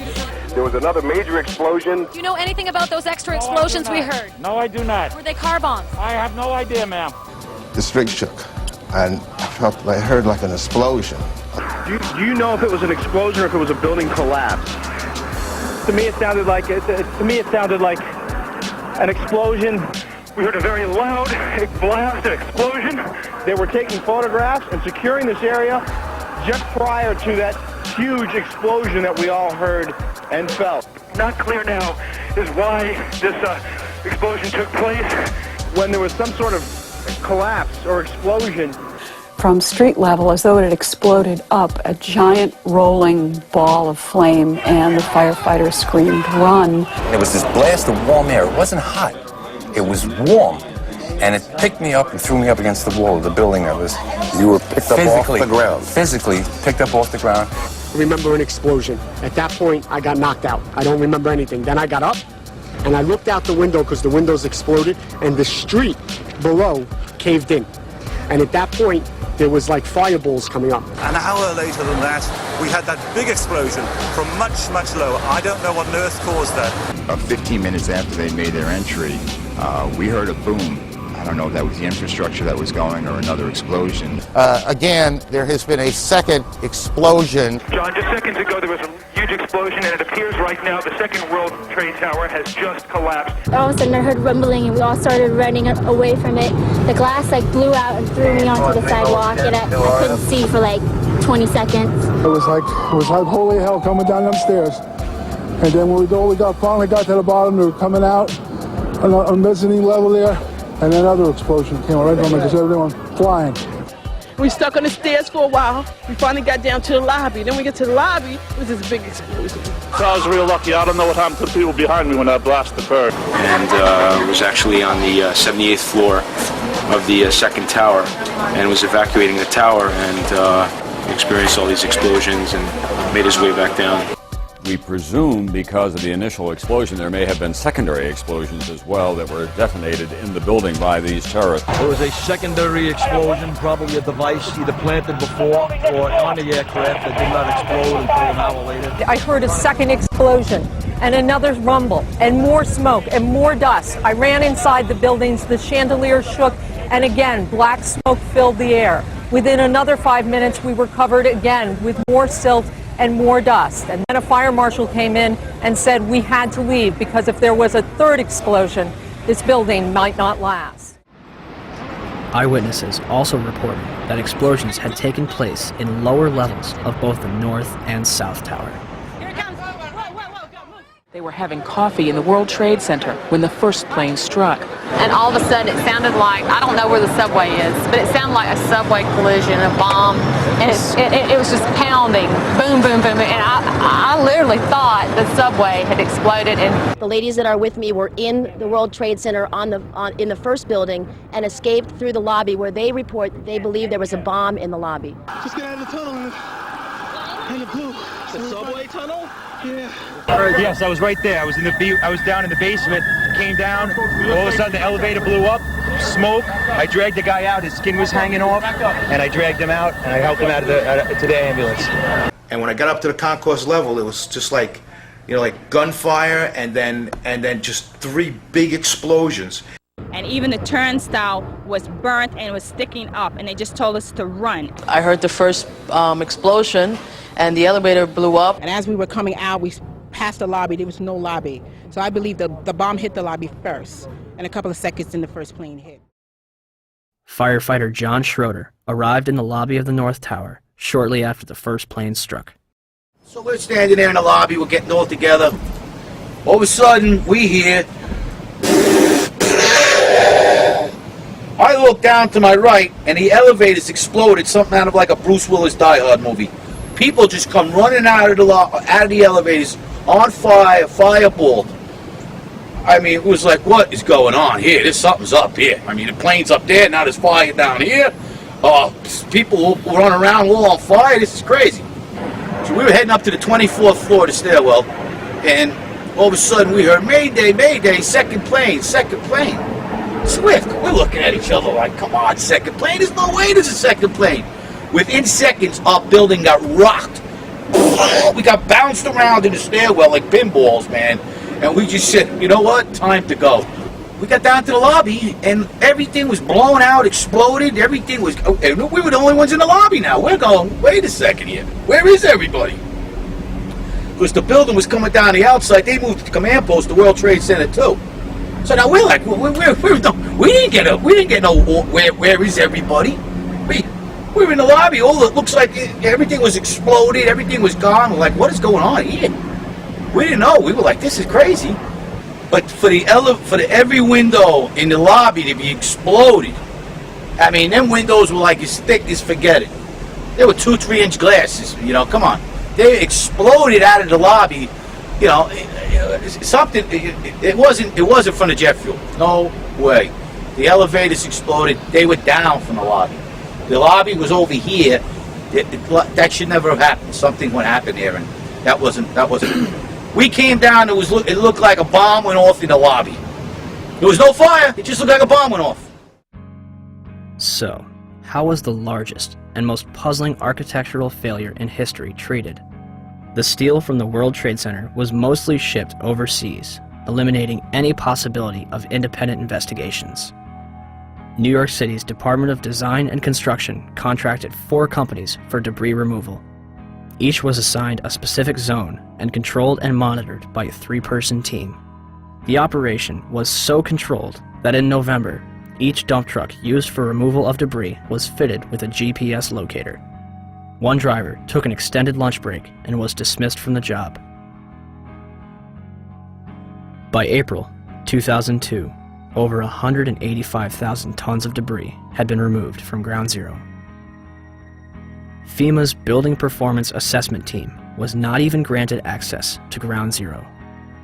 They were granted a tour of the site in early October, but were forbidden from collecting samples or examining blueprints. Out of hundreds of thousands of pieces of steel, 150 were preserved at Fresh Kills landfill, from where FEMA conducted its investigation. When the Twin Towers came down, they released over 500 tons of pulverized asbestos into Lower Manhattan, along with lead, barium, mercury, chromium, copper, and several other toxic chemicals. 425,000 cubic yards of concrete is pulverized. 600,000 square feet of glass is turned into dust. During the World Trade Center's construction, spray-on fireproofing comprised of concrete and asbestos was placed on the core columns. When asbestos was outlawed in 1971, they ceased this procedure at the 64th floor of the South Tower. The Port Authority eventually realized that the asbestos presented a problem, and demolition was not an option. In 1989, the Port Authority estimated the removal of asbestos from both the World Trade Center and LaGuardia Airport would have cost up to $1 billion. By 2001, the cost for the World Trade Center buildings alone would have met or exceeded $1 billion. This money would sadly not be needed. Although it was clear that the air was not safe to breathe, the public was urged to return to Lower Manhattan. Wall Street opened back up on September 17th, and children were allowed to go back to school. Firefighters, police, and rescue workers were allowed to toil in lethal conditions using paper masks from Home Depot, while government officials walked around in hazmat suits. My name's John Field. I was hurt at Ground Zero during the cleanup. Wow, you know, I was only there for 5 days before I was horribly injured, and I mean horribly injured. Leading up to that day, every day I was there, I complained that it was an unsafe workplace. Someone's going to get hurt. It just happened to be me.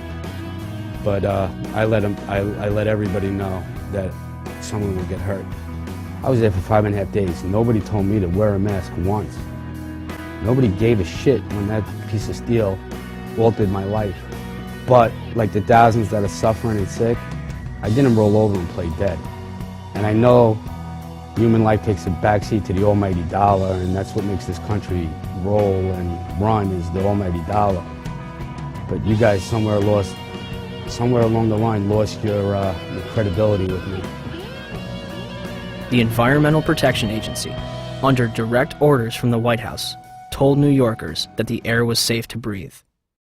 The administrator at the time, Christine Whitman, issued an internal memo on September 12th, declaring that all statements to the media should be cleared through the National Security Council before they are released. So what happened? The White House changed EPA press releases to add reassuring statements and delete cautionary ones. September 13th, the EPA draft release, never released to the public, says EPA testing terrorized sites for environmental hazards. The White House changes that to EPA reassures public about environmental hazards. September 16th, the EPA draft says recent samples of dust on Water Street show higher levels of asbestos. The White House version? New samples confirm ambient air quality meets OSHA standards and is not a cause for public concern. And the White House leaves out entirely this warning, that air samples raise concerns for cleanup workers and office workers near Water Street. Why all these changes? We were told that a desire to reopen Wall Street and national security concerns were the reasons for changing the press releases. Christy Todd Whitman should be in jail for manslaughter. Christy, go to jail. Do not piss. Go. Just go to jail. Lock yourself up. When I said that, everybody said, don't you think that's a little harsh? And I said, no. 6 months later, every politician was saying it. Everybody was saying it like it was like saying hi. I pat myself on the back for having the nerve and the audacity to say that. She took orders from Condoleezza Rice, who took orders from the White House. They knew the air was bad. They lied. You should go to jail for manslaughter. Every time somebody dies, James Sedroga, Don Jones, Tim Keller, my close personal friend who I had to go to his funeral, Officer Borgia, and the many more that have died. I take this personally now. I take it real personal. You got an ex-mayor running for president who claims he helped us. Standing on a pile with a bullhorn, Mr. President and Mr. Giuliani, does not constitute helping anybody. At all. The EPA's public release assured people that there was no significant level of asbestos in the air, and that instead of evacuating, they could clean their homes with a wet rag. More people will die post 9/11 from these illnesses than died on the day itself. By 2006, 70% of the 40,000 Ground Zero workers had developed respiratory problems. Hundreds of them had developed cancer, and over 80 had died. To make matters worse, a large majority of the victims from the World Trade Center were denied a decent burial and treated like garbage. A pile of approximately 500,000 tons of ash located at Fresh Kills landfill contains 1,148 victims that have yet to be identified. Mayor Bloomberg has repeatedly denied family members' requests, replying, "I've only visited my father's grave once." On top of all of this, human remains were discovered up to 400 feet away from the South Tower, on the roof of the Deutsche Bank building.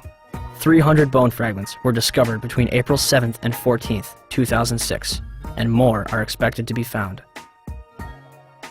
Is all of the above possible with a gravity-driven global collapse?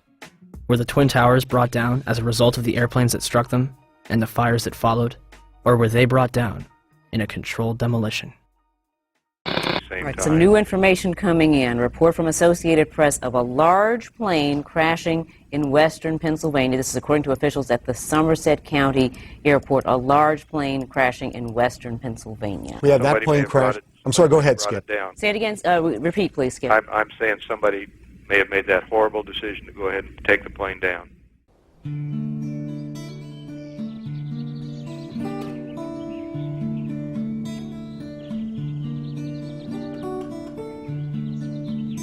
(10:03 a.m.) Shanksville, Pennsylvania. United Airlines Flight 93 allegedly plows into an abandoned strip mine at 580 miles per hour. 20 minutes flying time from Washington, D.C.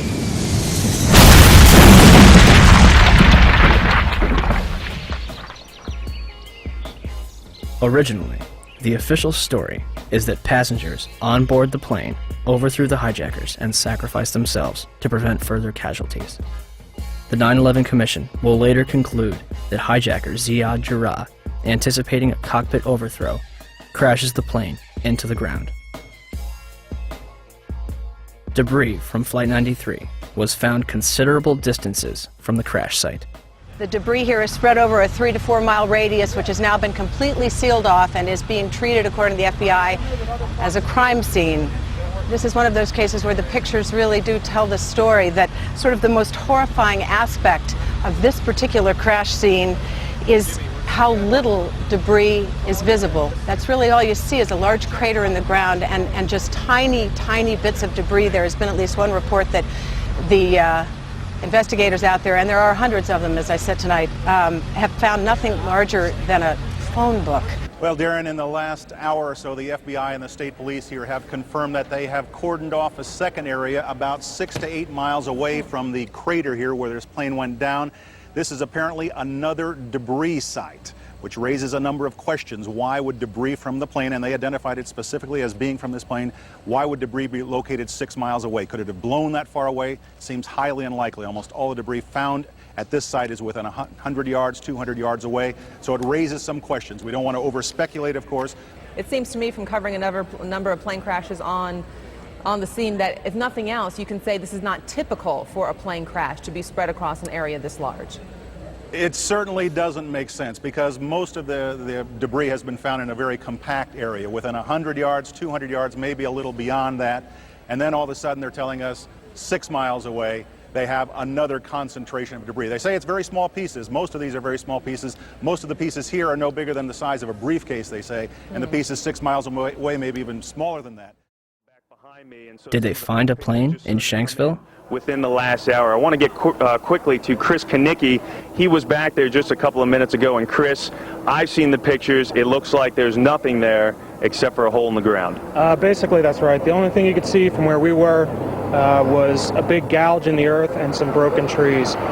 From where we could see, there wasn't much left. Any large pieces of debris at all? No, there was nothing that you could distinguish that a plane had crashed there. Smoke, fire? Nothing. It was absolutely quiet. It was actually very quiet. Nothing going on down there, no smoke, no fire. Just a couple of people walking around. They look like part of the NTSB crew walking around looking at the pieces. How big would you say that hole was? From my estimates, I would guess it was probably about 20 to 15 feet long and probably about 10 feet long or 10 feet wide. What could you see on the ground, if anything, other than dirt and ash? And you couldn't see anything. You could just see dirt, ash, and people walking around, broken trees. From the Somerset County coroner to the mayor of Shanksville, almost every eyewitness would remark how little of the plane and its passengers remained. But when I got there, I wondered to myself, where is it? The plane was just totally disintegrated. The only thing we didn't see were people. Nothing to indicate that there was even anybody on the plane. I remember asking a state trooper that was there to be sure, is that where the plane went down? It was so hard to tell because there was nothing around. The Pennsylvania state website puts it best. It is difficult to believe that a 757 plunged into the ground with such force that the plane literally disintegrated and created a still, smoldering crater. Is there any historical precedent for a commercial airliner disintegrating upon impact. The emergency services realize their task is hopeless.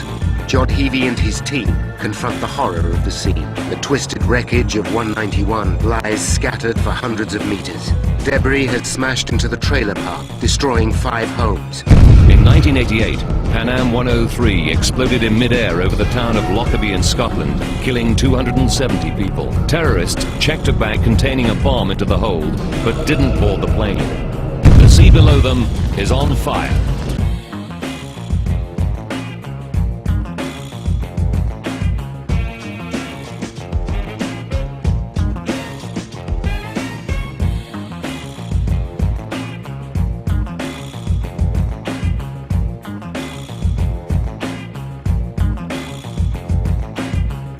Saying that the pilot was able to dump fuel over Jamaica Bay. It immediately veered over to the right and it came nose down only a block away from where I was working. And the room just exploded. My daughter got blown through the patio doors. My wife got blown into the living room and I got blown out the patio doors behind my daughter. Several blocks away from the primary crash scene, the aircraft may have been rocked by vibrations severe enough to knock the engines off the wings. Jim, let me just tell our audience what you're looking at. These are from Jamaica Bay. This is clearly a part of the plane. Yes, that would be the horizontal stabilizer, the vertical tail fin on the back of the airplane.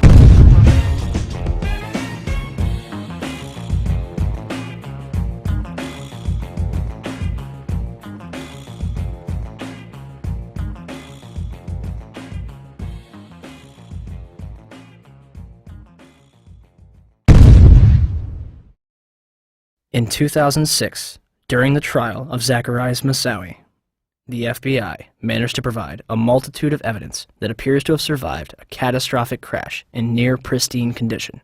Among the exhibits were a red bandana, a Kingdom of Saudi Arabia driver's license, John Talignani's driver's license, and flight attendant Cece Lyle's personal effects, including her driver's license and Marriott hotel card. Although a 757 managed to obliterate itself upon impact, paper and fabric managed to survive without a scratch. They also released pictures of an engine and 2 pieces of fuselage. It is not specified where those were found. Once again, the FBI stepped in to supervise every aspect of the investigation. They repeatedly denied family members' requests to listen to the cockpit voice recorder. The FBI gave in on April 18, 2002, as long as the victims' relatives didn't talk about it. And for some reason, the last 3 minutes were unaccounted for. No explanation has been given. Even after Zacharias Moussaoui's sentencing, the actual cockpit voice recorder has yet to be released. The 9/11 Commission concludes that the military was not informed of Flight 93 until 10:07, minutes after it had crashed. We heard the explosion. Actually, our power had gone off, and then we felt a tremor. We had just gotten up, and the next thing I know, it sounded like a missile came across our house. I mean, they were going that fast. It was flying. It was coming from that direction. I have no idea what it was. Oh no, it wasn't. It wasn't the aircraft that crashed. No, it's hard for me to believe that they did not know about that aircraft until 10:07. That's difficult for me to believe. Despite the discussions about military assistance, no one from FAA headquarters requested military assistance regarding United 93, nor did any manager at FAA headquarters pass any of the information it had about United 93 to the military. A year after 9/11, military officials were telling an entirely different story, that Flight 93 was being tracked. In the Pentagon Command Center, there's a report of another hijacked plane, United Airlines Flight 93. We received a report from the FAA that Flight 93 had turned off its transponder, had turned, and was now heading towards Washington, D.C. The decision was made to try to go intercept Flight 93. The rules have changed. We could do something about it now. Colonel Bob Marr is in command at the Northeast Air Defense Sector base in Rome, New York. The words that I remember as clear as day was, "We will take lives in the air to preserve lives on the ground." Marr orders his air controllers tell the pilots to intercept Flight 93. United Airlines Flight 93 will not be allowed to reach Washington, D.C. The closure time came and went, and nothing had happened. So you can imagine everything was very tense. Flight 93 is about 175 miles north and west of Washington, flying over Somerset County, Pennsylvania. Up above, a fighter jet streaks by. It was about, 10:03 that the fighters reported that Flight 93 had crashed. Eventually, of course, we never fired on any aircraft. When you heard the plane was down without a shot being fired at it, do you remember what you said? We just witnessed an act of heroism. Was Flight 93 downed by hijackers in an open field in Shanksville, Pennsylvania? Or is the truth being withheld from the public?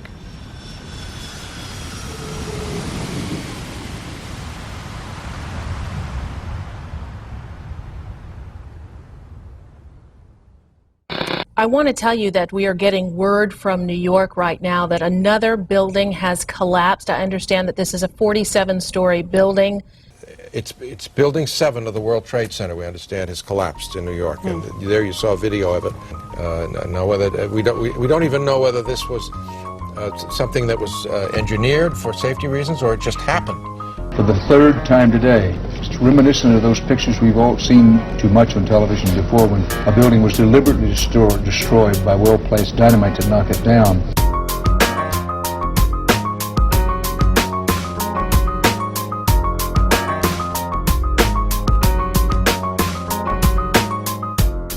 In 1984, construction began on World Trade Center Building 7, a 47-story office building, 570 feet tall, and 300 feet away from the North Tower.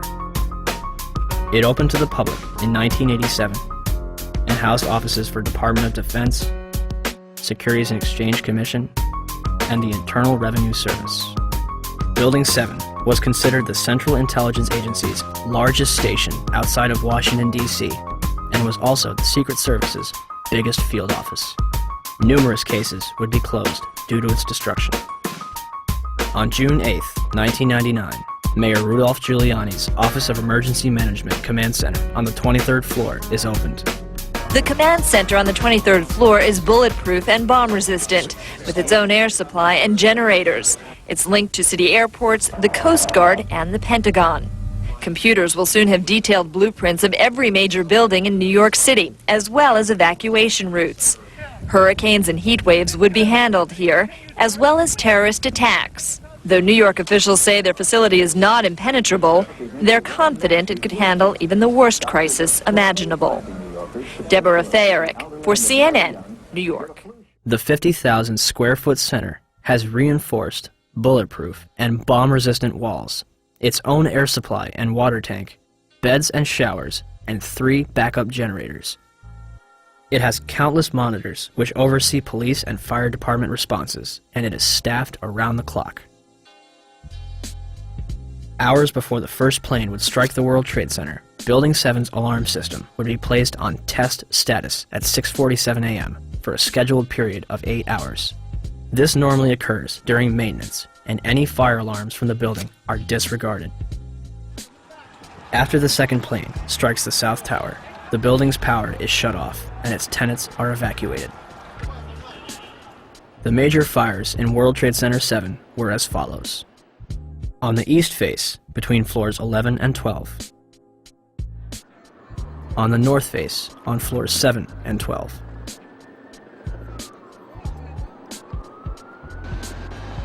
On the west face, between floors 29 and 30. Smoke obscures the entire south face of the building.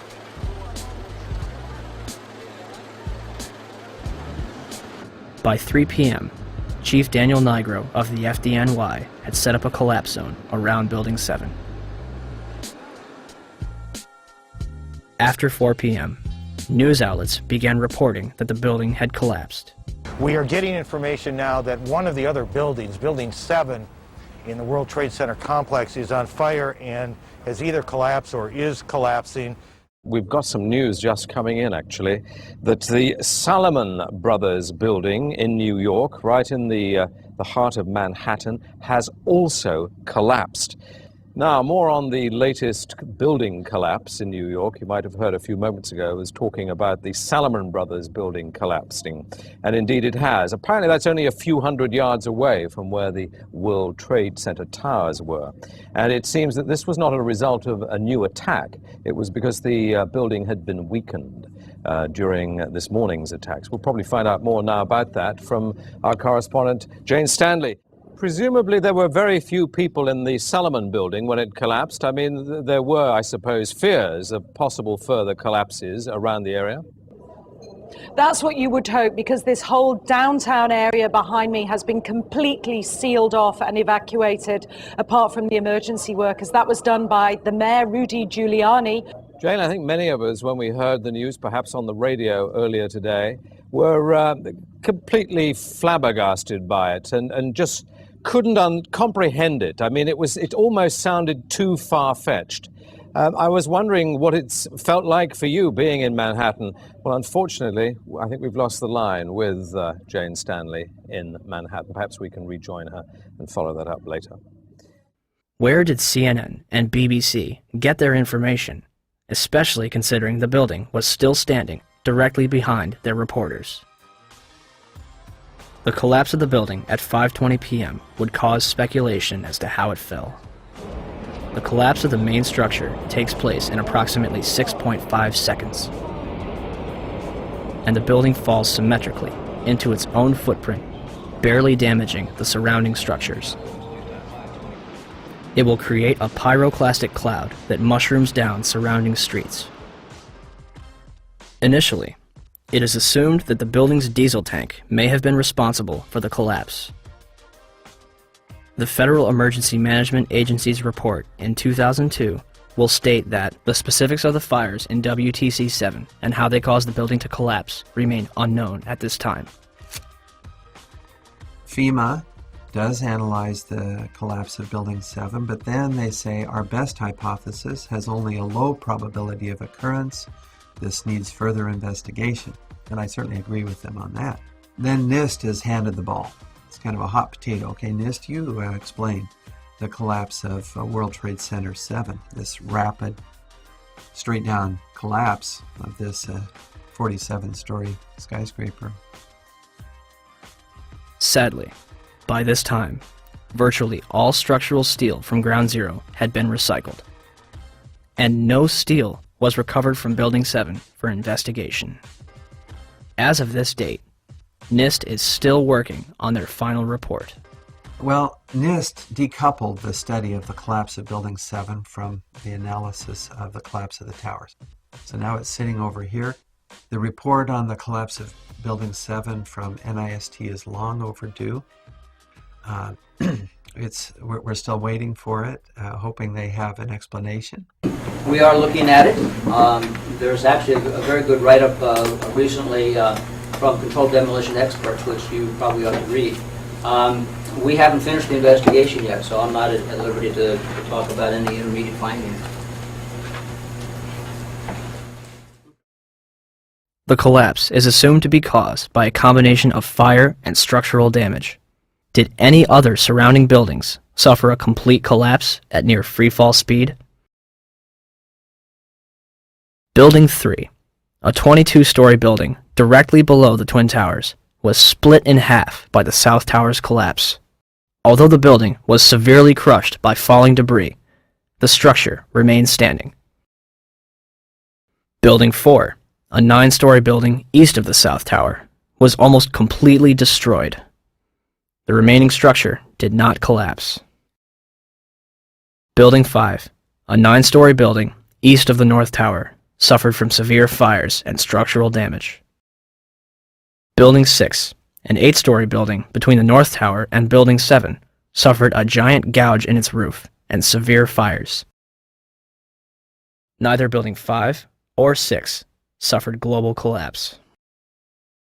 Neither did the Deutsche Bank building, which stands to this day and is currently being demolished beam by beam. Neither did the Millennium Hotel across the street. Building 7 burns over a number of floors and suffers structural damage to its south face before collapsing completely to the ground. Did anything occur inside the building that might cause a collapse? We started walking down the stairs. We made it to the 8th floor. Big explosion. Blew us back into the 8th floor. And I turned to Hesh. I said, this is it. We're dead. We're not going to make it out of here. And we have Frank Uciardo back on the phone with us, Brenda, with some New York City officials. Frank, go ahead. That's right. I'm standing here right now just off Broadway by City Hall with Michael Hess, who is the city's corporation counsel. Mr. Hess, you were trapped in, I believe, 7 World Trade Center. Go ahead, sir. Yes, I was. I was up in the emergency management center on the 23rd floor, and when all the power went out in the building, another gentleman and I walked down to the 8th floor where there was an explosion, and we've been trapped on the 8th floor with smoke, thick smoke all around us for about an hour and a half. But the New York Fire Department, as terrific as they are, just came and got us out. Their experience is mentioned by NIST's interim report on Building 7. However, the authors claim it is the collapse of the North Tower. The glass on the ground floor was not even blown out. Would debris and smoke rushing up the stairway be described as an explosion?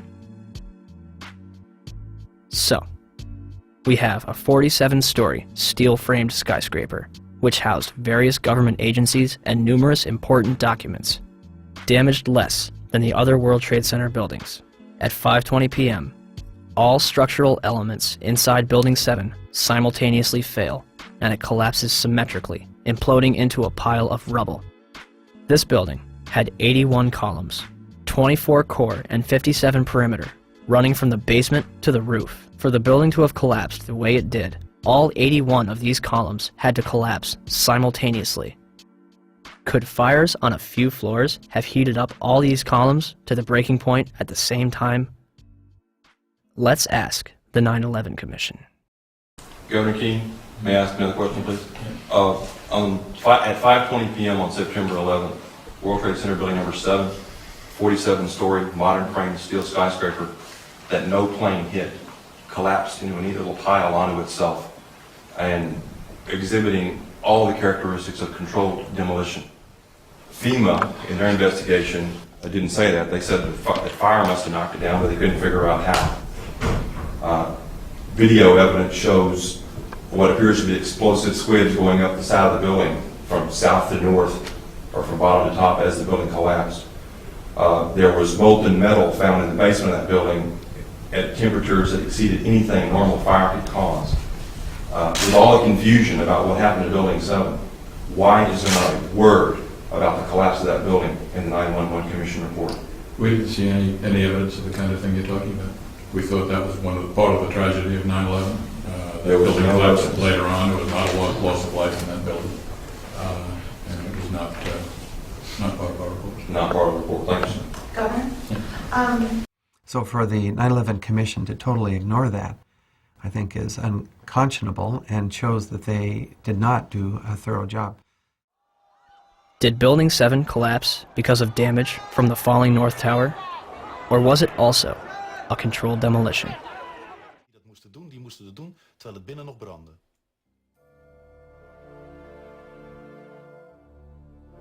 Ja, dat is vreemd. Dat is vreemd. De reactie op de beelden die we laten zien is onbevangen.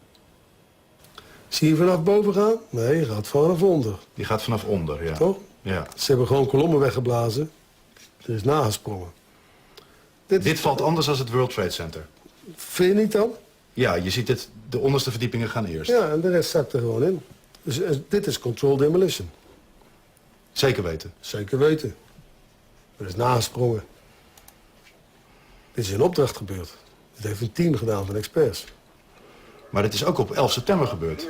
Dezelfde dag? Dezelfde dag. Dezelfde dag? Weet je dat zeker? Ja.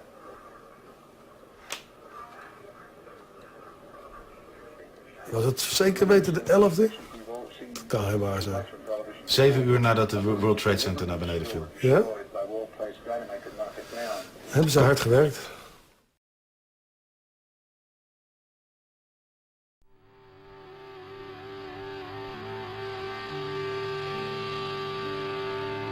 In the aftermath of 9/11, citizens and politicians alike would demand that steps be taken to ensure such attacks never happen again.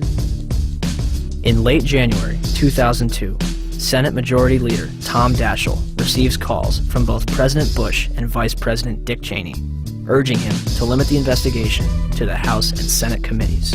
The administration would continue to oppose the investigation until November 2002, when Congress creates the National Commission on Terrorist Attacks upon the United States to make a full and complete accounting of the circumstances surrounding the attacks. Democratic leaders concede several aspects after the White House threatens to create the commission by executive order, giving themselves considerable control. President Bush officially signs it into law November 27, 2002, and names Henry Kissinger as chairman of the 9/11 Commission. The Chicago Tribune puts it best. Kissinger is known more for keeping secrets from the American public than telling the truth. On December 13, 2002, Kissinger resigns from the 9/11 Commission, due mostly to a congressional demand that he disclose his private business clients. It would later be revealed that Kissinger was a chief advisor to the Bush administration regarding the Iraq War, a lie which has now cost more American lives than 9/11 itself. Thomas Kean and Lee Hamilton are named as chairman and vice chairman of the 9/11 Commission. By December 16, 2002, the 10 initial members of the 9/11 Commission have been appointed. Onto the stage.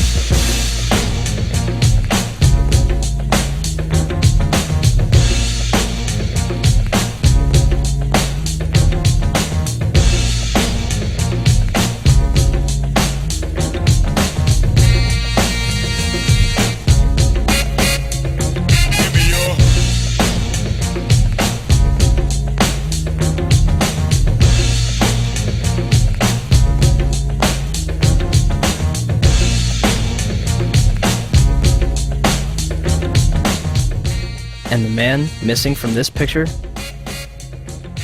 Philip Zelikow, Executive Director. He would shape both the commission and its final report.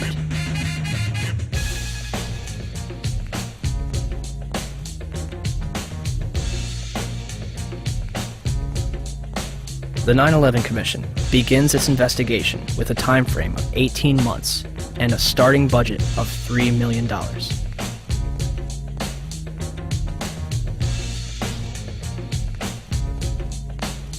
January 27, 2003.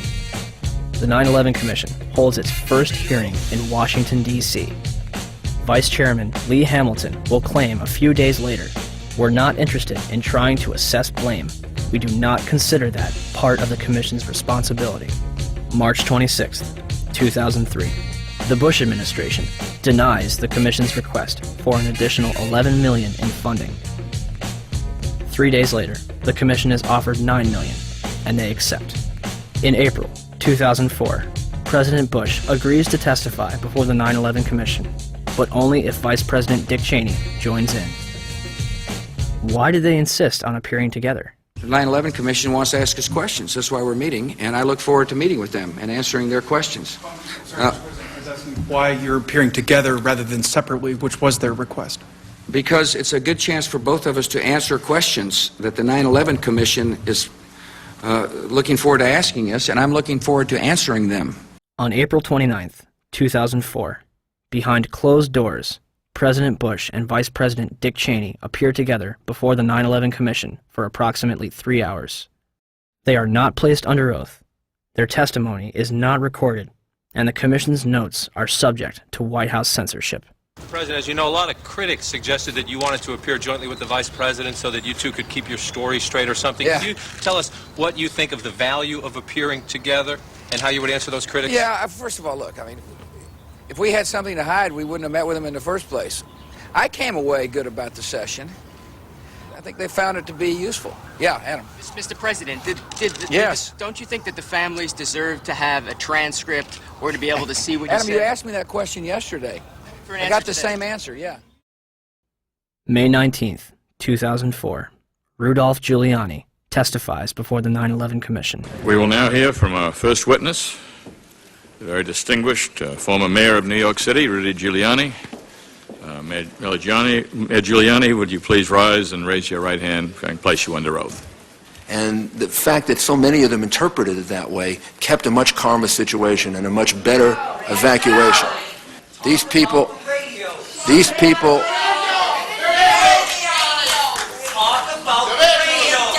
would please ask.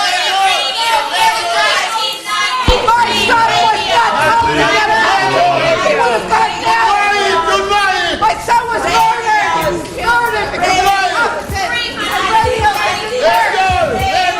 You are simply wasting time at this point, which should be used for questions. Please. Thomas Kane and Lee Hamilton will later claim in their book, Without Precedent, that they were too soft on Mayor Giuliani. One of the questions they failed to ask was who warned him that the South Tower was going to collapse.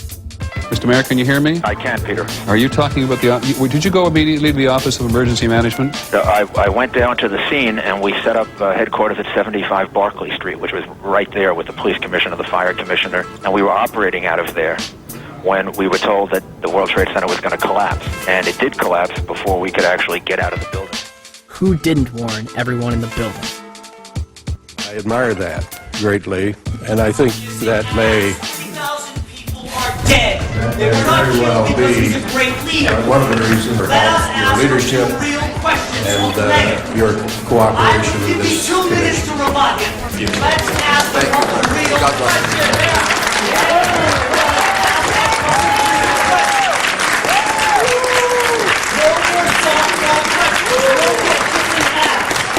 My brother's a fireman. I want to know why 300 firemen died. And I've got some real questions. Let's ask some real questions. Is that unfair? The 9/11 Commission would release its final report on July 22nd, 2004, and closed its doors on August 21st. So the 9/11 Commission was a cover-up. The question is what it was covering up. The charitable explanation is gross negligence, malfeasance, misfeasance, and what you call it, okay? If you can't read all 571 pages of the report, in August 2006, the 9/11 Report comic book was released.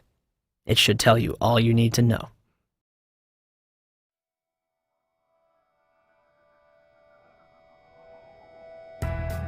On the morning of September 11th, 19 Arabs boarded 4 commercial airliners at 3 different airports and crashed them into the World Trade Center and the Pentagon, with 0 military intervention.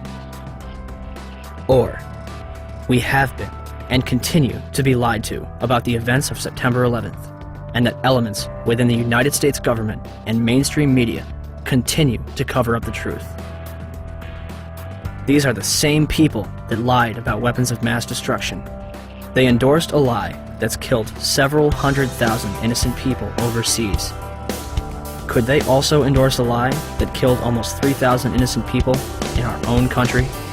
Our entire foreign and domestic policy has been based upon the events of September 11th.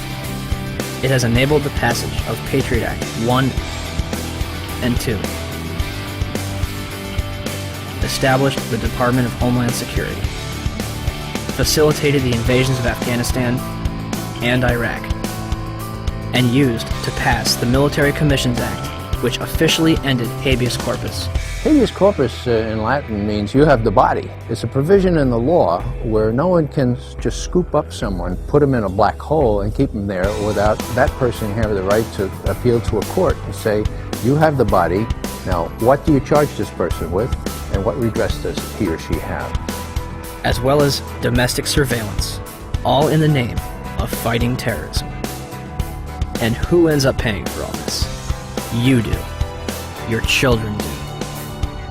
When President Bush entered office, he inherited a $284 billion surplus. His administration is now responsible for 4 out of the top 5 deficits in history. The 5th place belongs to his father. As of November 2nd, 2005, the Bush administration had borrowed more from foreign nations than all previous administrations combined. From 1776 to 2000, 42 presidents borrowed a total of $1.01 trillion from foreign governments and institutions. From 2001 to 2005, the Bush administration alone borrowed $1.05 trillion. Where does this money go? The government designed by the people, for the people, has turned its back on us. Or have we turned our backs on it? They spy on us. They torture and imprison innocent civilians. Ask yourself, what's happening? Where are we headed? And would we be here today without 9/11? Will somebody please tell us who's in charge? We need order. We can't stand this new world slaughter. It reeks of oil seats and bloody handshakes. U.S. interests and war profiteers. Our life is here in the belly of the beast. Where things kill the innocent and pray for peace. Slaughter for the chief commander. So we're at the White House steps, demanding answers, but they don't got none. We've got few choices: protest or pick up shotguns. We're so stressed, we know the watch them out, arrest us, though with the key for talking. And we ain't made no death threats. Feds upset, so our phones infested. Think John Lennon resurrected, speaking truth to power till we have no breath left. We say no more, we're gonna fight back. We want the truth out, we want our rights back. Loose change, change is loose, no stopping now. Change is loose, no stopping now. We say no more, we're gonna fight back. We want the truth out, we want our rights back. Loose change, change is loose, no stopping now. Change is loose, no stopping now. We keep our mouths and minds open, hoping we can change the world. Media blackout, still we don't act out. We've been civilized despite the killing. You call yourselves patriots, label us villains. My comrades and nomads that are born free think it's rich kids, poor kids, lawyers and teachers. Dads, moms, past war veterans, peddling the truth. We ain't settling, the proof is clear as Watergate. You got a lot of hate trying to charm us with a plot of hate. What are you, an asshole? Your war's illegal, your cause is evil. You're born people as written, that's for the sequel. You're a sicko psycho, we've seen the proof. You can't intimidate the world from delivering truth. We're bigger than you, 40 million plus. Your guns ain't big enough to make us hush. We say no more, we're gonna fight back. We want the truth out, we want our rights back. Loose change, change is loose, no stopping now. Change is loose, no stopping now. We say no more, we're gonna fight back. We want the truth out, we want our rights back. Loose change, change is loose, no stopping now. Change is loose, no stopping now. We do this for the lives lost, devoured by evil, for the sake of the memory of innocent people, engulfed by the gluttony of hooligans who leave the world in ruins. Men here to do us in, but there's just a few of them and more of us. We warriors on the quest for justice. We crush the lies, trust only the facts. Just open your eyes. Who really attacked my feelings exactly? Facts be lacking on the hijacking, synchronized war games, facilitated plane crashes. And they wonder why we keep asking questions. Am I lesson lady liberty like it's a profession? So here we are, the infantry. We the people simply need to start a revolution of our minds, and eventually the crime of the century will finally be solved. Until then, we stand tall and say no more. We're gonna fight back. We want the truth out, we want our rights back. Loose change, change is loose, no stopping now. Change is loose, no stopping now. We say no more, we're gonna fight back. We want the truth out, we want our rights back.